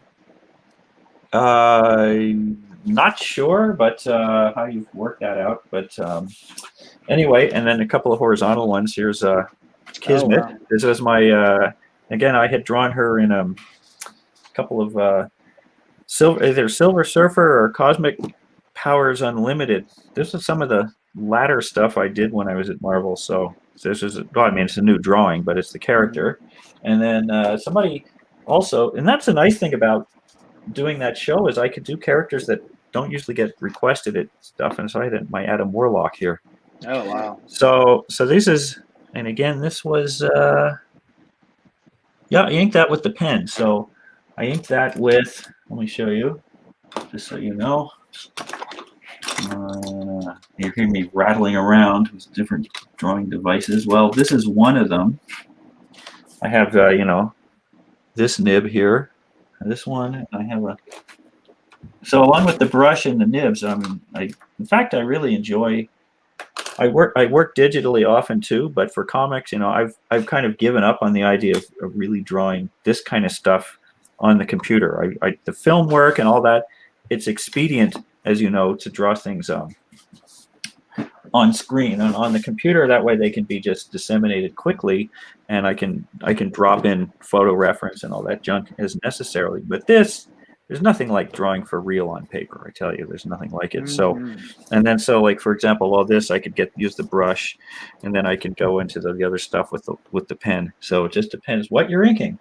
And here's another one that I also owe, that a Conan and a Red Sonja versus Demon character that I haven't finished yet. wow. So in the middle of it, right? I'm in the middle of it working on this one, and again, this has sat for a little while as soon as I got into the film work, that took precedence, because I'm asking the director, so when do you need this? Yesterday. Oh, in other words, that is my life now for the next month and a bit. So all this stuff has been here for a while. But anyway, these are some drawings that I've been doing regularly, and so that's when I have a bit more time and can really make something. I'll try to do a nice job. So, all right. So, do you have your next lineup? Since I've been blabbing, we got the wheel ready. Okay, get the wheel. There was a Facebook user too, Ken. I don't know if that's Avi or not. So you'll have to. Somebody asked, whoever is a Facebook user who asked if we got your claim. It says Facebook user, then it says, what does it say? Did you see my claim? Before that, so I don't know if that's two different people, if it's the same person. Once again, if you don't give us permission to see your name through StreamYard, then we don't know who you are. And saying that's me, Bethany. One says Bethany. Bethany, okay, so there you go. So add Bethany to the list. Yeah, you have to give StreamYard your name. Galactus. Let me see if I can find it. Yeah, and then Lee also wants to get on that thing, Ken. And then that's it. We're cutting it off there.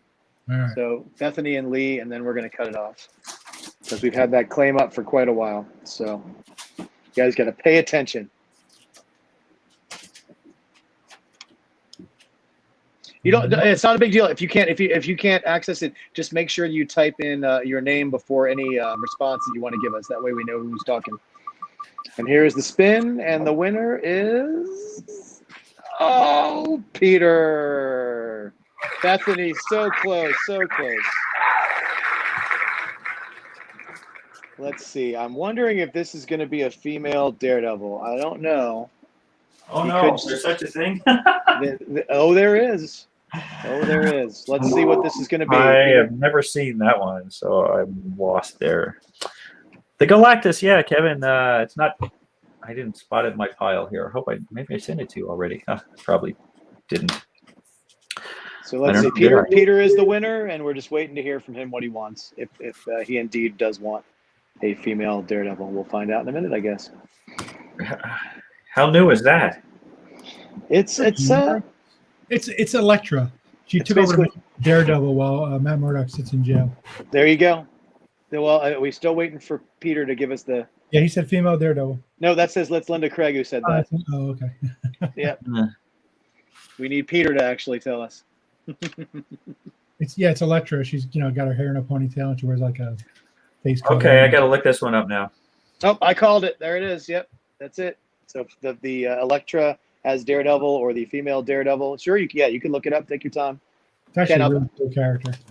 I'm going to step away for 2 seconds. I can still hear you. I'll be right back. Okay. Electra Daredevil. Here we go. Yeah, it's a really cool character. Did you want her with or without the face mask, Peter? Oh, I see. She's got this face mask thing too. Kind of like a bandana over her face. Yeah. Yeah, I see that. Let me find one.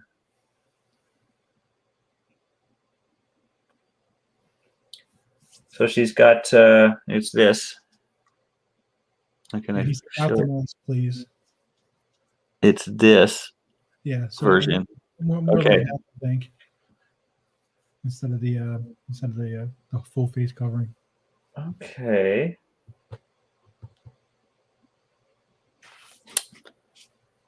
All right. So I'm going to guess this is your first time drawing her.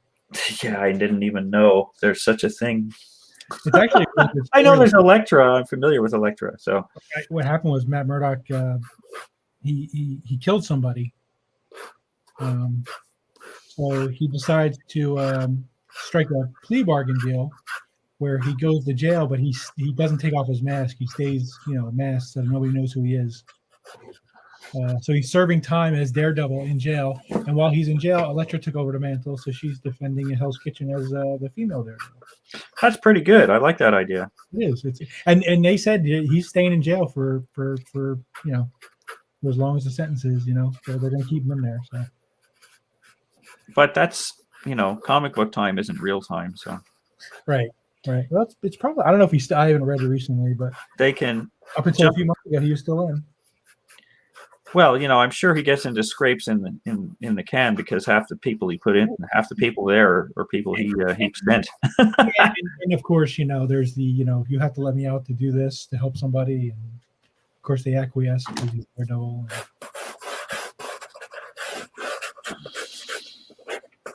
It's actually a really good storyline. Yeah, that sounds great.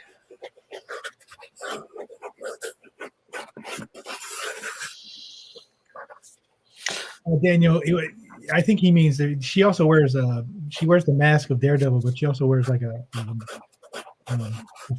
full face covering, like a bandana ranger. Yeah, I see this here, but I can go that route, but I'm also want to show. I'm going to show it down a little bit because that way you can see her part of her face. What the hell? Yeah, that's what I think he's looking for. Okay, so now I've been scribbling away here, and you're going, what the hell is he doing now? So it's that Catholic guilt, yeah. It's funny, sometimes I get, it shows I'll get a request for a Spider-Gwen for a headshot, and I'm going, I can't just, I can draw that in 3 minutes, so I wind up not just doing a headshot. I got to do more because it's just nothing to the it's a head with eyeballs or eyes, and that's it. There's not much more to it with the hood. So depending on what it is, it's gonna be or who it is, it's a little different that way. I have to have you and Larry Stroman on, and we'll do a sketch off to see who can draw faster. He slings that ink like nobody's business. Yeah, once I get the thing is too, it's nice about Larry also, he's got a great touch and he's got a sketchy feel to him. Yeah. He's not it's like he deliberately doesn't want to be too polished. Yeah.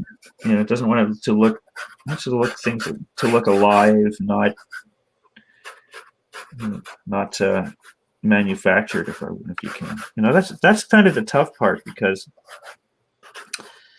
we like looking at stuff that has a nice clean look, but then if it's too clean, then it doesn't, it kind of loses something. So it's funny because he was known as a tight penciler when he was doing the books. But that's the fact that he draws almost exclusively with ink now is funny. Huh. Wow, that's pretty good. What I do is, here it is. This one I got to sharpen the pencil again. Hold on. This 4B lead wears down fast, Yeah. Okay, so let's see here. If I'm going to do her, just kind of messing along here, then I kind of figure out, okay, what am I going to do with this picture? So let's see. I got to have another quick look because I want to check out. Sure. Okay, I see she's got a big high bun thing and messy hair and all. Messy bun and messy hair. Hair, it's just everywhere. Yeah, kind of. Well, that's fun, because it's easier you can just, that's the thing. Certain things, if you don't draw it exactly right, it just doesn't work.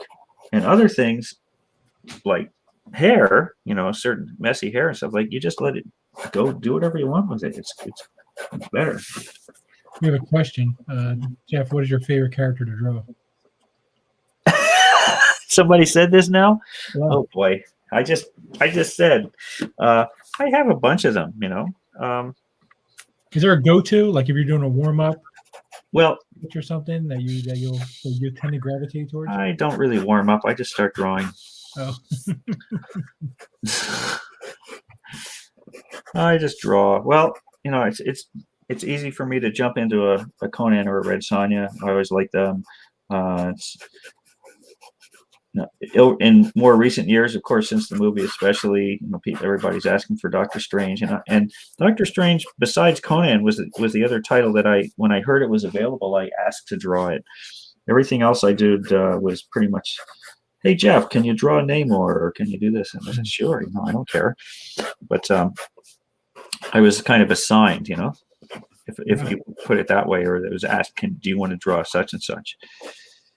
So, but it's funny. I mentioned and somebody brought up Suicide Squad, and that was I wasn't really familiar with the whole idea of that, even though that book had been around since the 40s, believe it or not. But it was a lot of fun. It was a lot of fun to do. It was, again, because there were costume characters, but it was still more like real people, right? Because they're involved in kind of more espionage type spy stuff rather than just standard superhero, let's go clobber people, because that's what we do. Who's your favorite writer to work with is another question we just got. My favorite writer? Oh, gee. It's funny you mention that, because I worked with a lot of good people. Certainly, I have one thing I would say is working with Roy Thomas on a few Conan stories was always fun, because and also on Doctor Strange, because he gave me a lot of leeway too. And so, like, you see a lot of the Strange books that says we co-plotted them, because he pretty much gave me, that was in the days of the plot. I don't know if anybody even uses the so-called Marvel method anymore, but just kind of wrote down some stuff and then let me run with it. And I also had the opportunity to write a few issues myself, which was great fun. And so your favorite writer is you. So it's gotta be me. Yeah, absolutely. That's great. Well, that's kind of where I'm at now with things. That once I finish this story I'm working on, which maybe I'll be finished with it in a year or so. If I can really get plowing on and get it drawn, that'd be great. I'd be happy with that.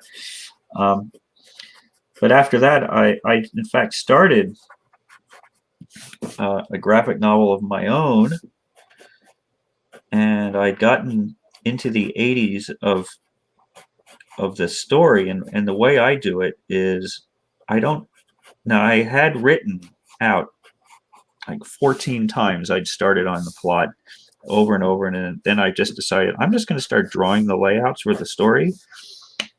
I decide what I want to have happen on a given page. Now, by this time, I have kind of an overview of where I want it to go. Okay, but I kind of wait and just see what's gonna. I don't have an absolute set plan, so I want it to happen organically. So I set up the situations, and then I just play them out in my mind like I'm watching a movie, and I just draw that.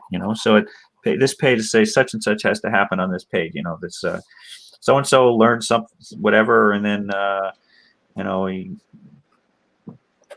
meets somebody else, and he's going to get in trouble with that person, whatever.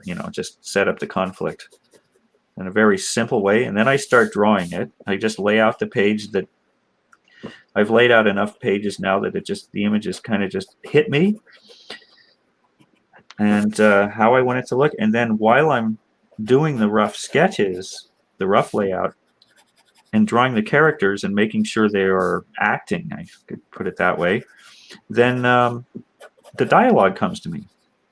Just they start talking.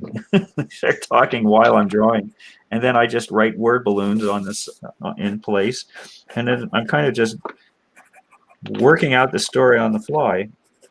I can go back and read it, of course, and then I can make changes or something. But ultimately, what that means is when it comes time to do the final thing, it's pretty much that creative aspect is done.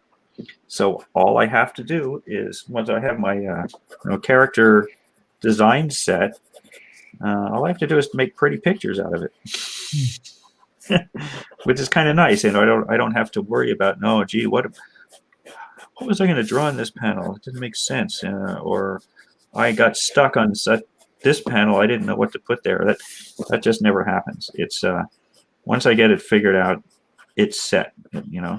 Yeah. And that was the idea for that one was originally to be a Conan. It was I was pitching a Conan story. This was back at the end of the 90s. This is 2021. That's how long it's taken me to get to it in its present form, with which I'm, even now, I haven't, since I've been doing other stuff, I haven't had as much time to work on it. But it's fascinating how you give yourself time to let ideas percolate, and you just get better ideas later. What if people say, well, write the first thing that comes to mind? Well, that can work, but giving yourself months, years, whatever, just to let ideas ruminate, you can come up with some much better stuff. So just for anybody out there who's writing, you don't have to rush it. I'm hoping that this is coming out.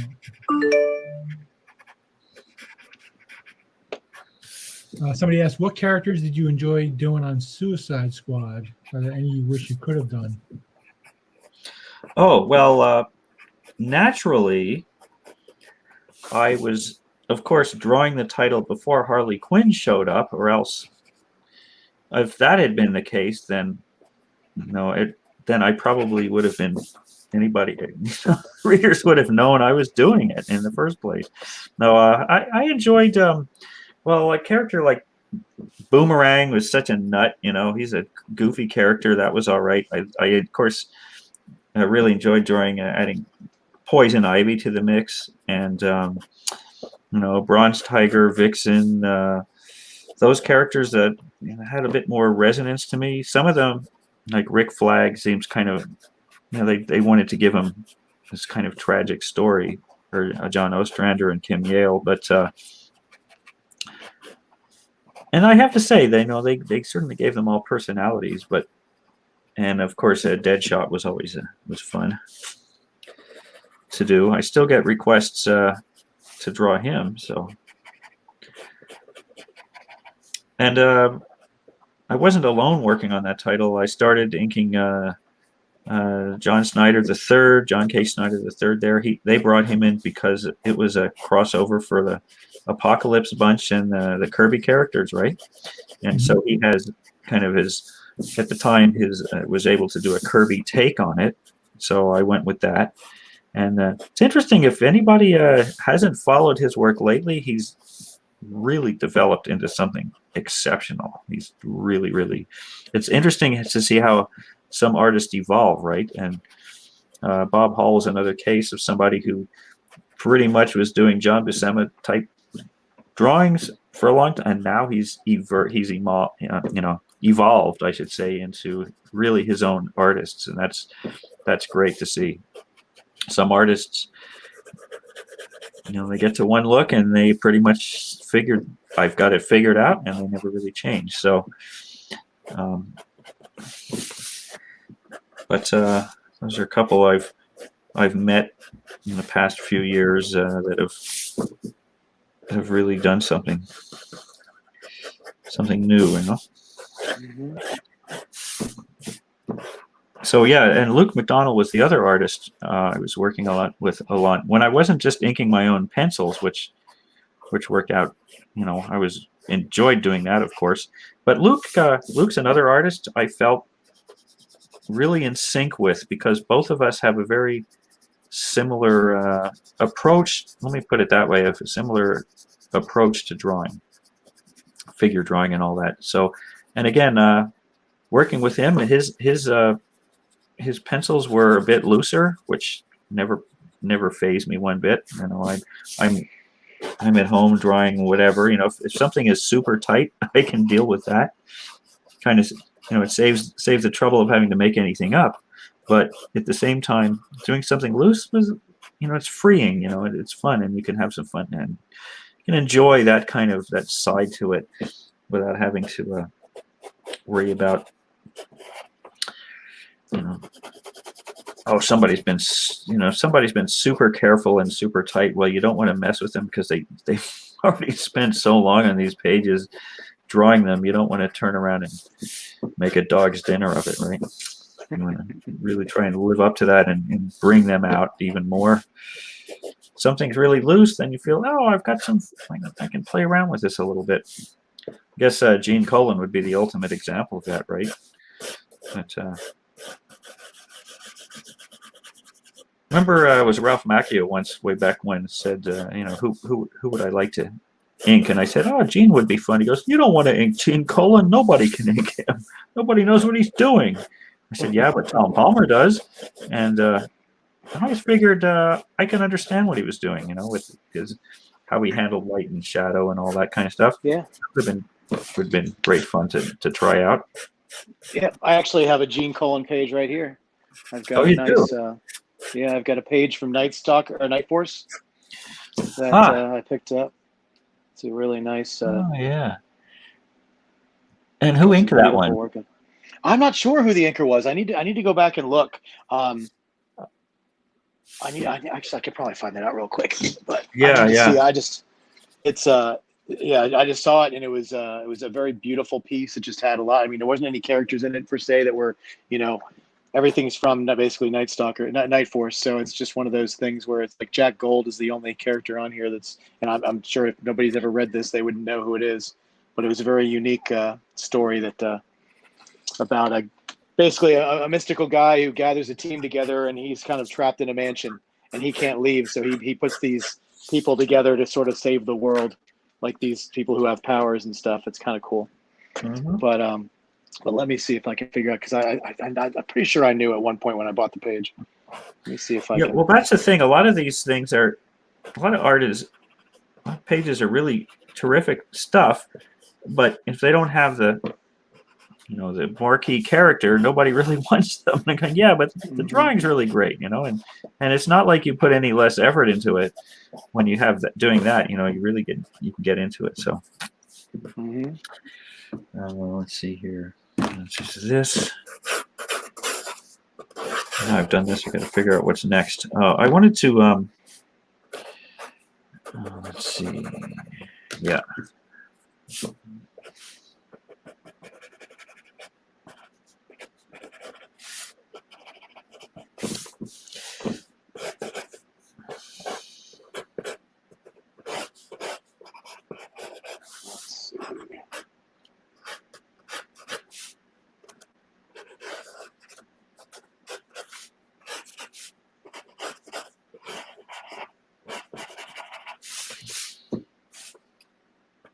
It was Dick Giordano. It looks like was the inker. Okay, well, So, you know, I was looking at this little tiny screen, and I was thinking, yeah, it could be Dick, you know, it could be Dick. Yeah. So again, as an old hand, he knew what to do with that. Mm-hmm. Yeah, those. Again, Dick, I should say, sorry, Gene was so aware of light and shadow. He was really at home with that kind of approach. And it's funny, a lot of comics I've seen more recently have the artwork is much lighter in tone, and a lot of that finished work is left up to the colorist. But well, I like to see stuff that's got more black on the page, because it gives the color something to stick to, right? Something to hold on to. So it really works that way for me. But anyway, it's all personal taste, and what some pages need to be lighter. You know, that's the way it works.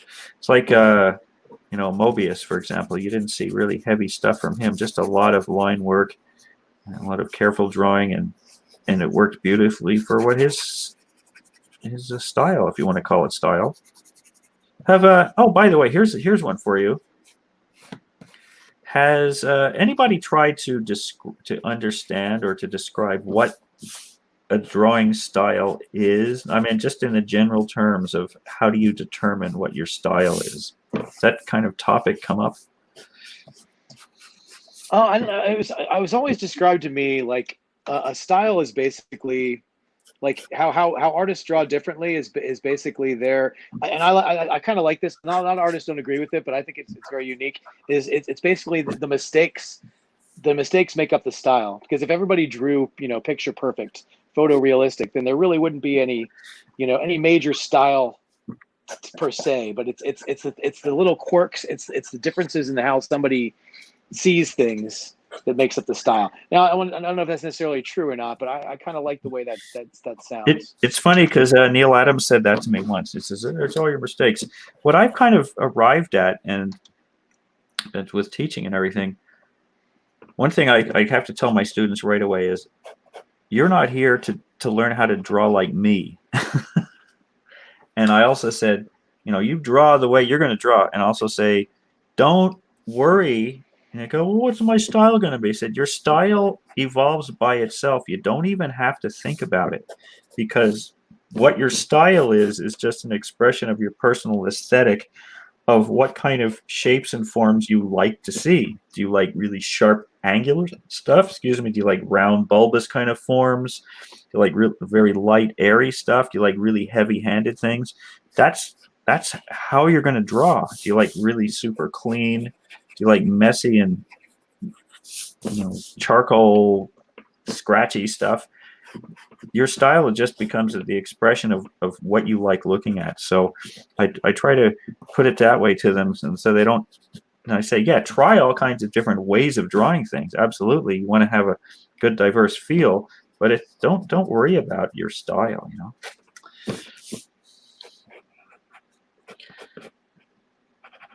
Yeah, so it's interesting to say what you draw wrong in a way. It's like, yeah, so it's not photorealistic, but photorealism can wow people, but at the same time you go, yeah, but I want to see something a little different. Mm-hmm. Look at Bill Sienkiewicz, how he boils all that down into, and you could, now of course when somebody dies, he draws them right away, right? So and you see how he's obviously using a photo as a reference, but he turns it into something else. It becomes a whole new thing, and that's what's important. Okay, so I think this is pretty much. I'm kind of fussing around with this, but I've pretty well got it. I think I'm just going to fix her mouse. Yeah, I think Ken beat you to the punch. He threw a claim up while we were talking because he's clever like that. So yeah. We've already got about 10 more people who want to make a claim. So that's great. So yeah, that is another fantastic piece. I'm sure Peter is super happy with that. If he's not, I'll take it.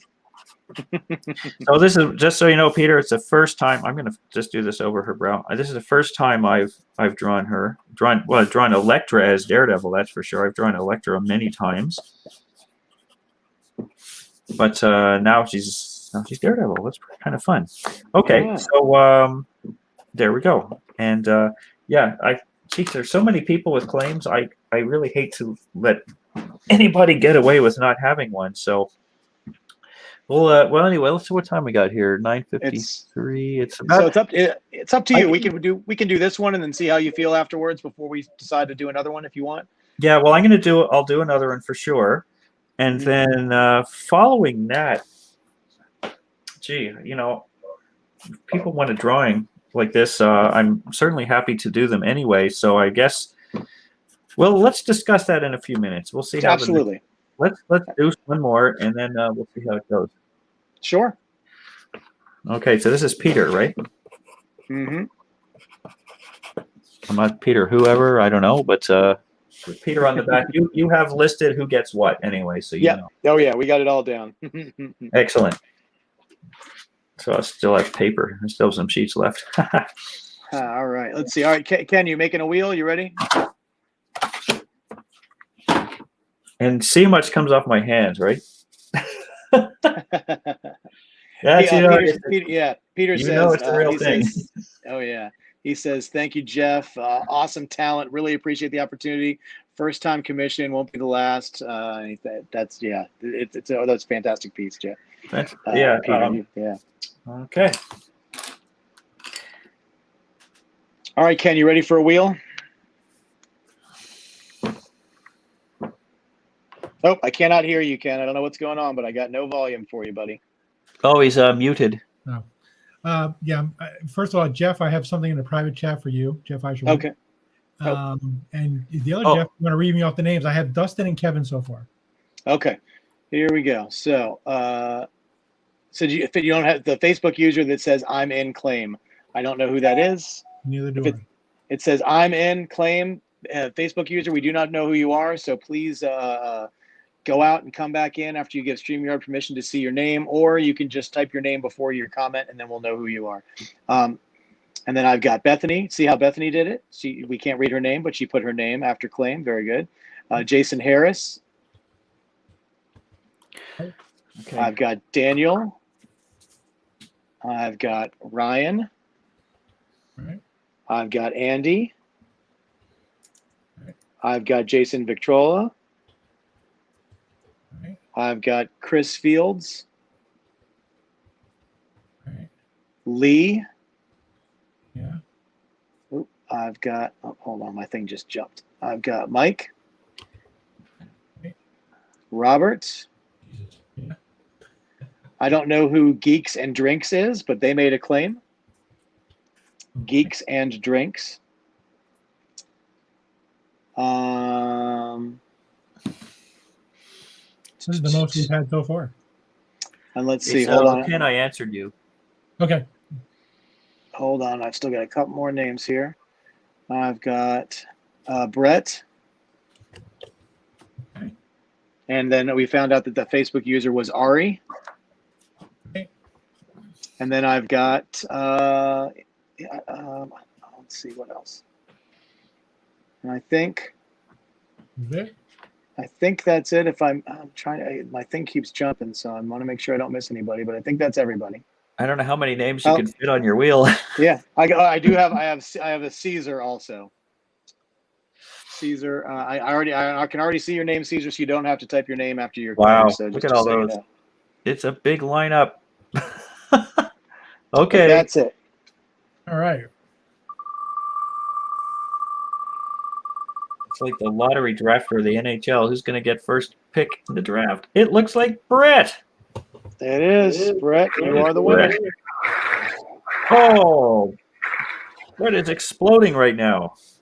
Brett's exploding. Yes, yes. He's punching his computer screen as we speak. So, Brett, just let us know what character you want, and we'll see if Geof is down for doing it. He's been down for everything else, so. I'm sitting down anyway for doing it.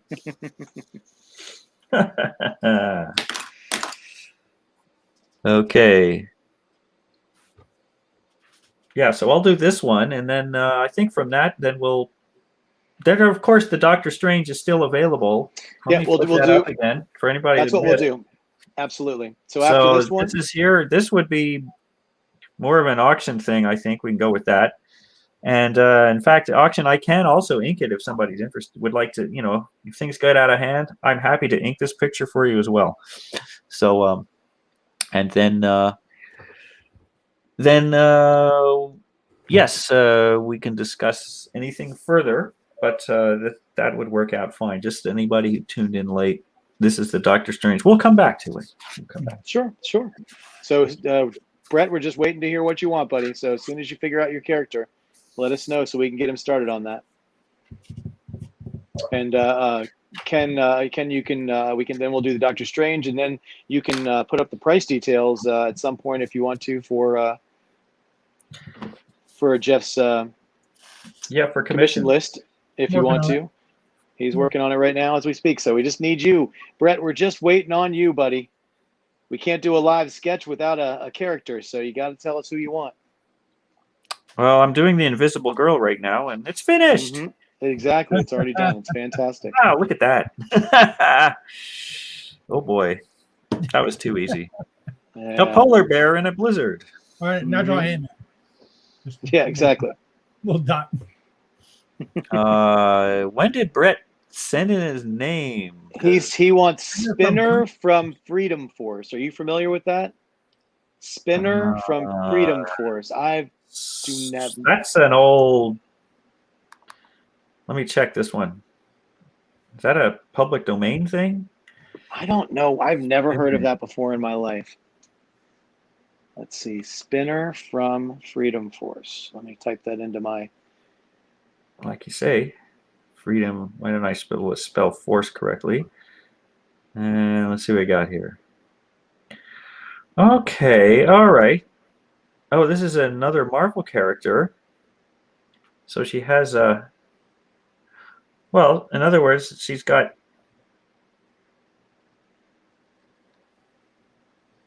I see. She's just got. Let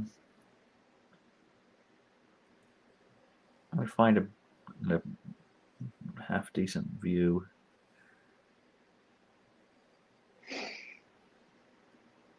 Anyway, it's her here. Okay. That's her. All right. So she's got a visor pretty much, and she's got another cowl thing happening. Okay. Fair enough. Let's do it.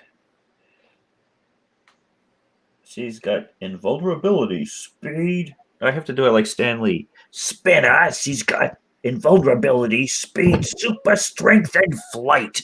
She's got it all, folks.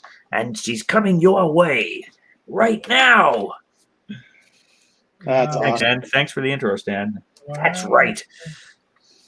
I think, Ken, you know what? I think we're going to have Geof do our intro for our show when we have a permanent intro.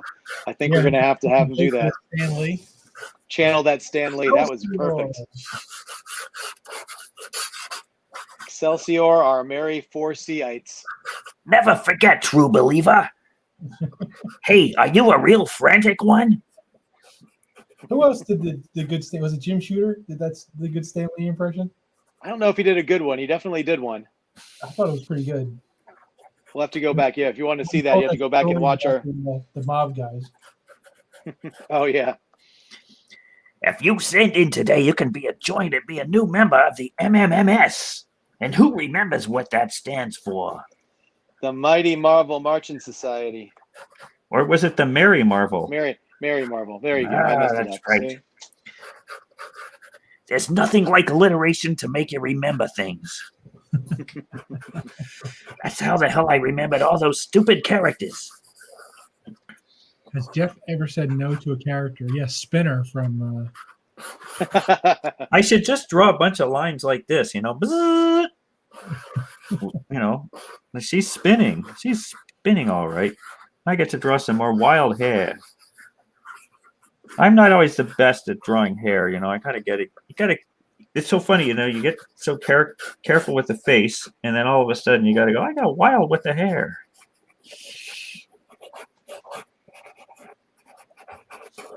And of course, I haven't really read a whole story, so. Funny thing is, to me, characters. Hold on a minute. I gotta sharpen this again.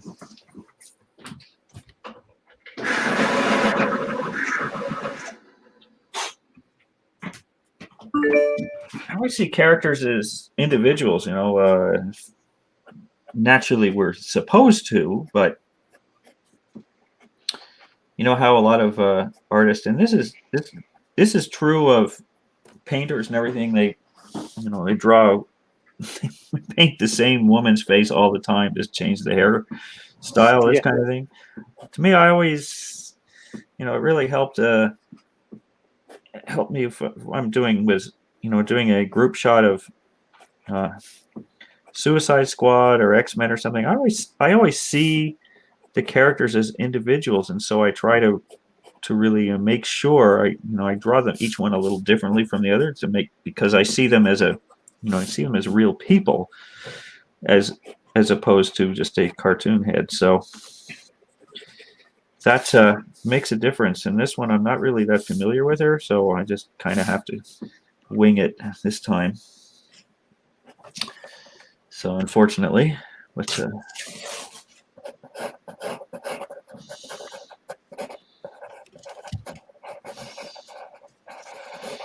let me see here. Let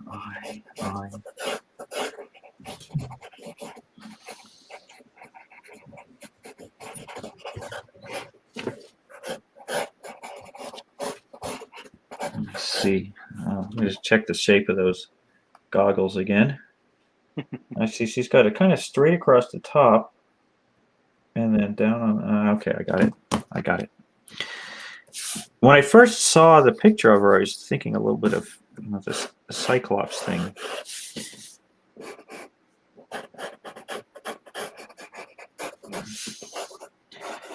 But these are kind of those bicycle racing things. The bicycle racers have these. Something like that.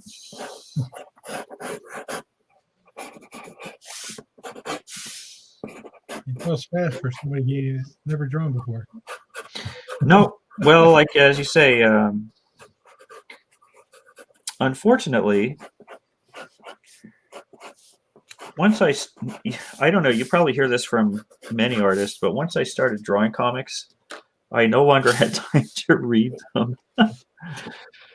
So I read tons of stuff, anything I could get my hands on when I was young. It's like the 70s to early 80s. And then as soon as I started drawing, well, I got to draw now. In fact, I have my copy of Barry Windsor Smith's Monsters that I've gotten kind of halfway through, and I've been so busy I haven't had a chance to even look at it for about 3 weeks. I haven't read another page in about a month, and I'll get to it. It's a book. It's waiting for me. Funny thing about that is, when was the first year of Storyteller? It was 96, I think. Like that. 95, 96. I had was on a trip to New York. I thought, take a flyer. Let me see if I can, I'd like to meet him. So yeah, that worked out. I went over, got his address, went to his studio, and he put down what he was drawing, and he was, we had a nice chat for a couple of hours, and he says, "I've got to get back to work." I said, "That's fine," but it turns out he hired me to ink some pages in Storyteller #1, the first story, the lead story, and which I did, and that was great fun. Then he said, "Well, I can't afford your rates, so I'm just gonna have to," because he was paying me personally, right? So he says, "Well, I guess I can't afford your inking rate anymore." So anyway, that's what he said. Whatever the case, which is too bad, because I would have happily inked a lot more. But the pages, I worked on about 6 pages, I think, fairly early in the story. But the thing, once again, what I learned a lot about his approach to drawing. Now, of course, you look at the drawing, that's one thing, but to ink over, it's a whole different matter. And it's funny how, I could kind of do a take on John Buscema if I wanted, but also Barry was another artist that once I discovered his early Conan work, or even later stuff, things like Red Nails and what have you, I thought they were terrific. Of course, to my mind, I was really enamored of what he did with Gore Blimey Press, right? I was for inking, I always looking to Bernie's Frankenstein book and Kaluta, these guys from the studio days, right?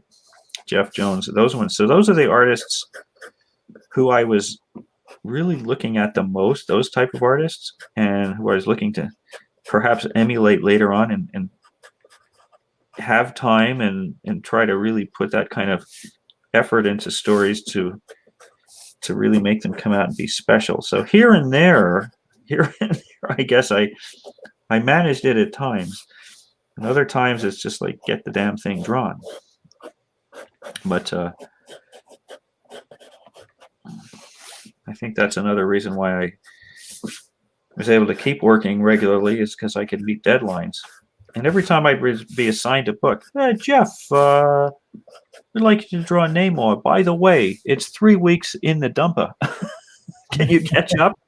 Oh, and you're inking it too. Sure. Sure, I can do that. Yeah, just saves me time penciling. I get the blue pencil. In fact, when I was inking my own work, I didn't do much more than I'm doing right here tonight on the pencil side, because you don't have to be idiot proof and do all that careful little feathering that you're giving somebody else, because you know what you want to do, right? You'll just I'll add a couple of ticks, and there we go. I know how I can finish it later. So it's funny how when you ink your own work, it doesn't necessarily take that much longer than doing a full, complete pencil job on something.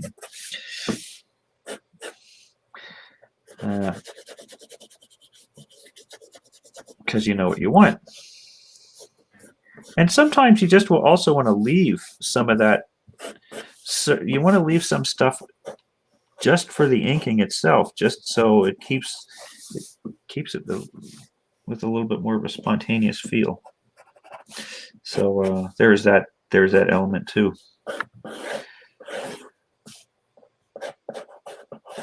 You tend to draw differently if you're going to ink it? Well, I tend to draw less. For me, what matters is gesture and structure, and I can indicate a little bit of lighting for myself. And but a lot of, let me see. I think her mouth isn't lined up quite. I like the way the shape is, but it's not quite right. I have to put it down here.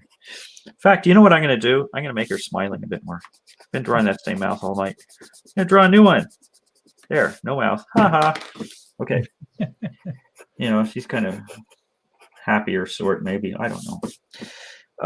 Yeah. For penciling, I always contended that the penciler should be good at storytelling, good at layout, design, be able to lay down the acting, the gesture, and all that. And then the inker should be better at pure drawing. It's pure drawing skill, be able to draw anything. So that means I have to fix her. Now that she's smiling, I have to change this too. Face changes shape when you're smiling, and so the idea is that that way you have a good combination of the two, right? So you have somebody who's can just draw anything, great. Then they don't have to worry about composition and all that other business. It's done. They just have to worry about being very good at rendering characters, anatomy, rendering lighting, and all that business. And that's kind of why when you are penciling, you want to be able to get all that stuff down on the page, because there are, in any picture you're doing like this, there are always, there's like 10 different things your mind is jumping around. Oh, how does this look? How does that look? Oh, wait a minute, I have to make sure this balances with that. And your mind's flying around dealing with, how's the lighting for this picture? In fact, I think I have to raise this because I'm thinking her eyebrows can't be hit. They can't be coming out. Her eyebrows have to be here, and then I have to put the visor over it. Otherwise, it doesn't make any sense. So then so you have your creative aspect, and then all of a sudden you have the technical aspect of what works ergonomically. Right. And that's the whole thing about drawing in general, is that it's a combination of creation and technique and the technical side, so that you have to understand how things are put together, how things work in motion. So, okay, if you have a car that's an anti-grav car, you don't have to know how it really works, as long as it looks like it works, right? So you put these glowing discs instead of the tires and it flies. Fine, But for certain things, it kind of helps.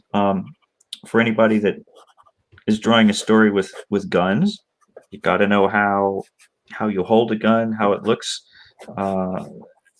Especially, I worked on the Nam for a couple of years, right? And in fact, I just finished an 8-page story for the United States Army Publishing Wing.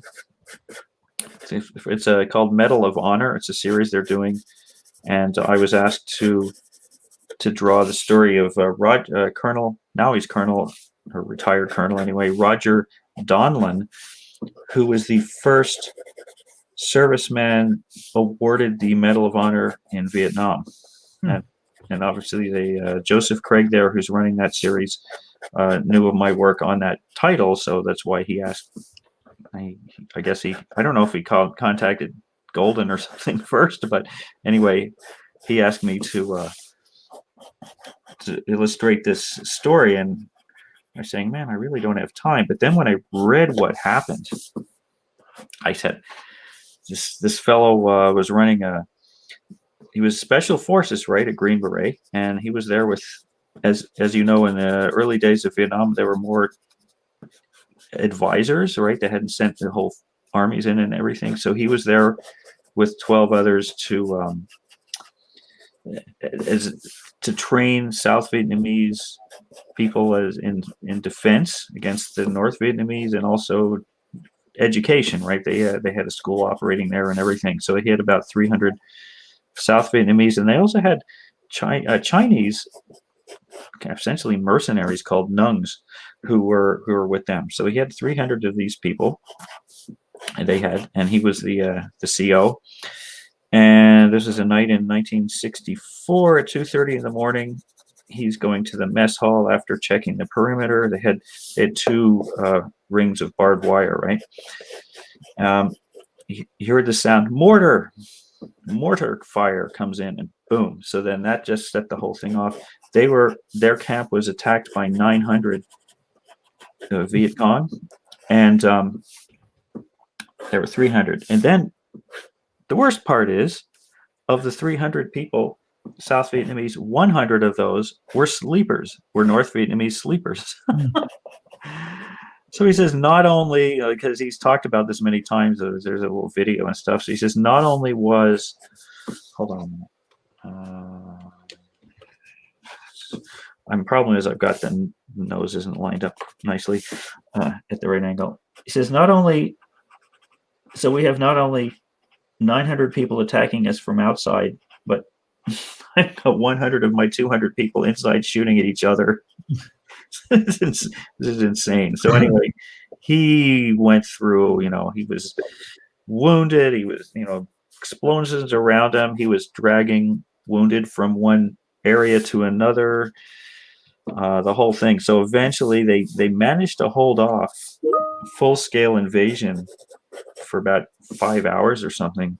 And then finally they got support come in. So after I've read this whole account, I said, I can't not draw this story now. I mean, what happened was just so extraordinary that and I think he lost, out of the 13, I think there are only 5 left that lived. I got sent all kinds of documentation about this. And one of the fascinating things was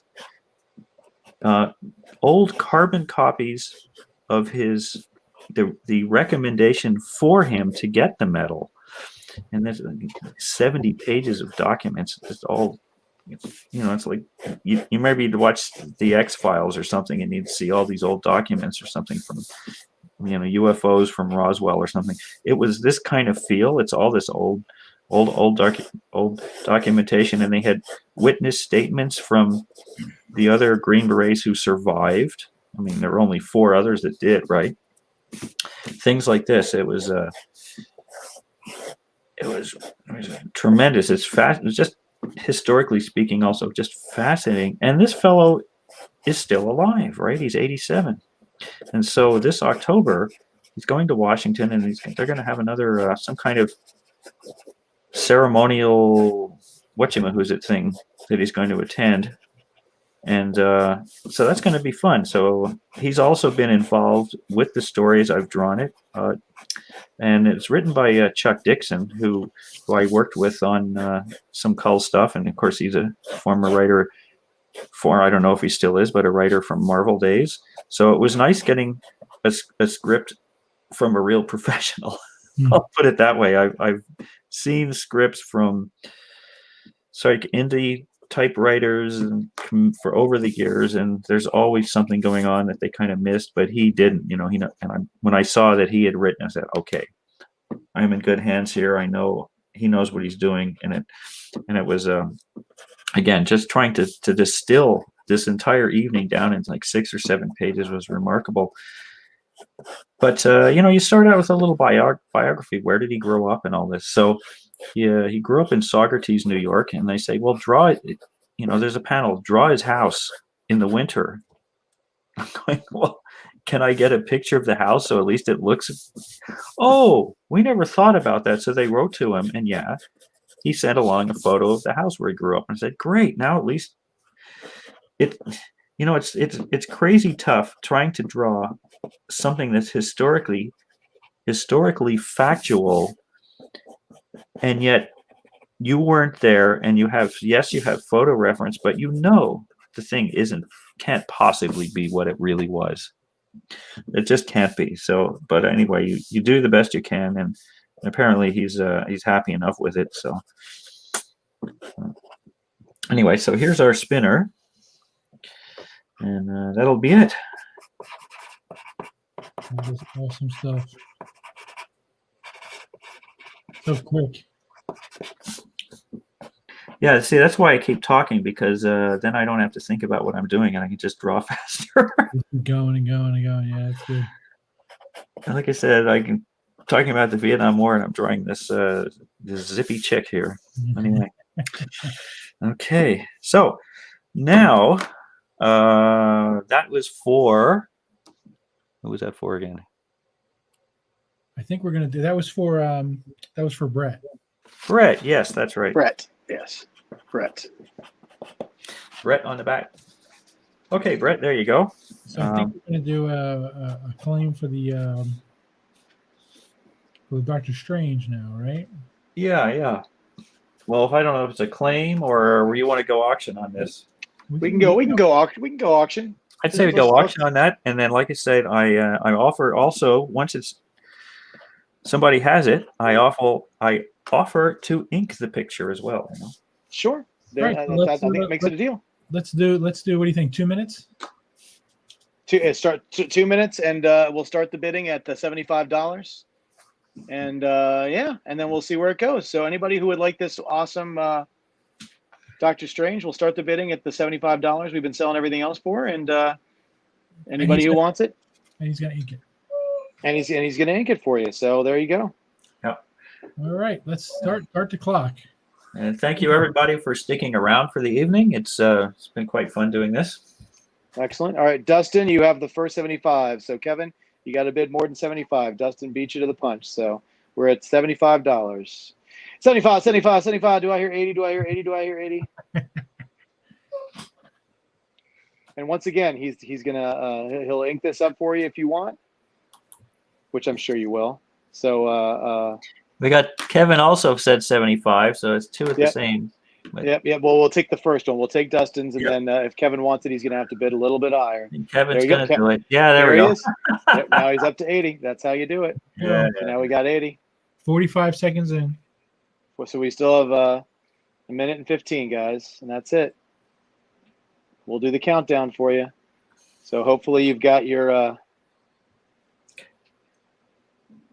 you know how to snipe. You know how long your delay is. 1 minute. All right, 1 minute left.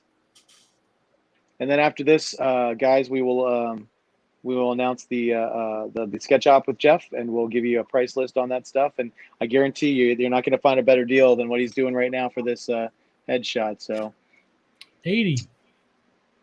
We're still at 80. How much time's left? Kevin's hoping. We are at a minute. 30, okay, Dustin's jumped in. 30 seconds. 85. Dustin's come back at 85. 25 seconds.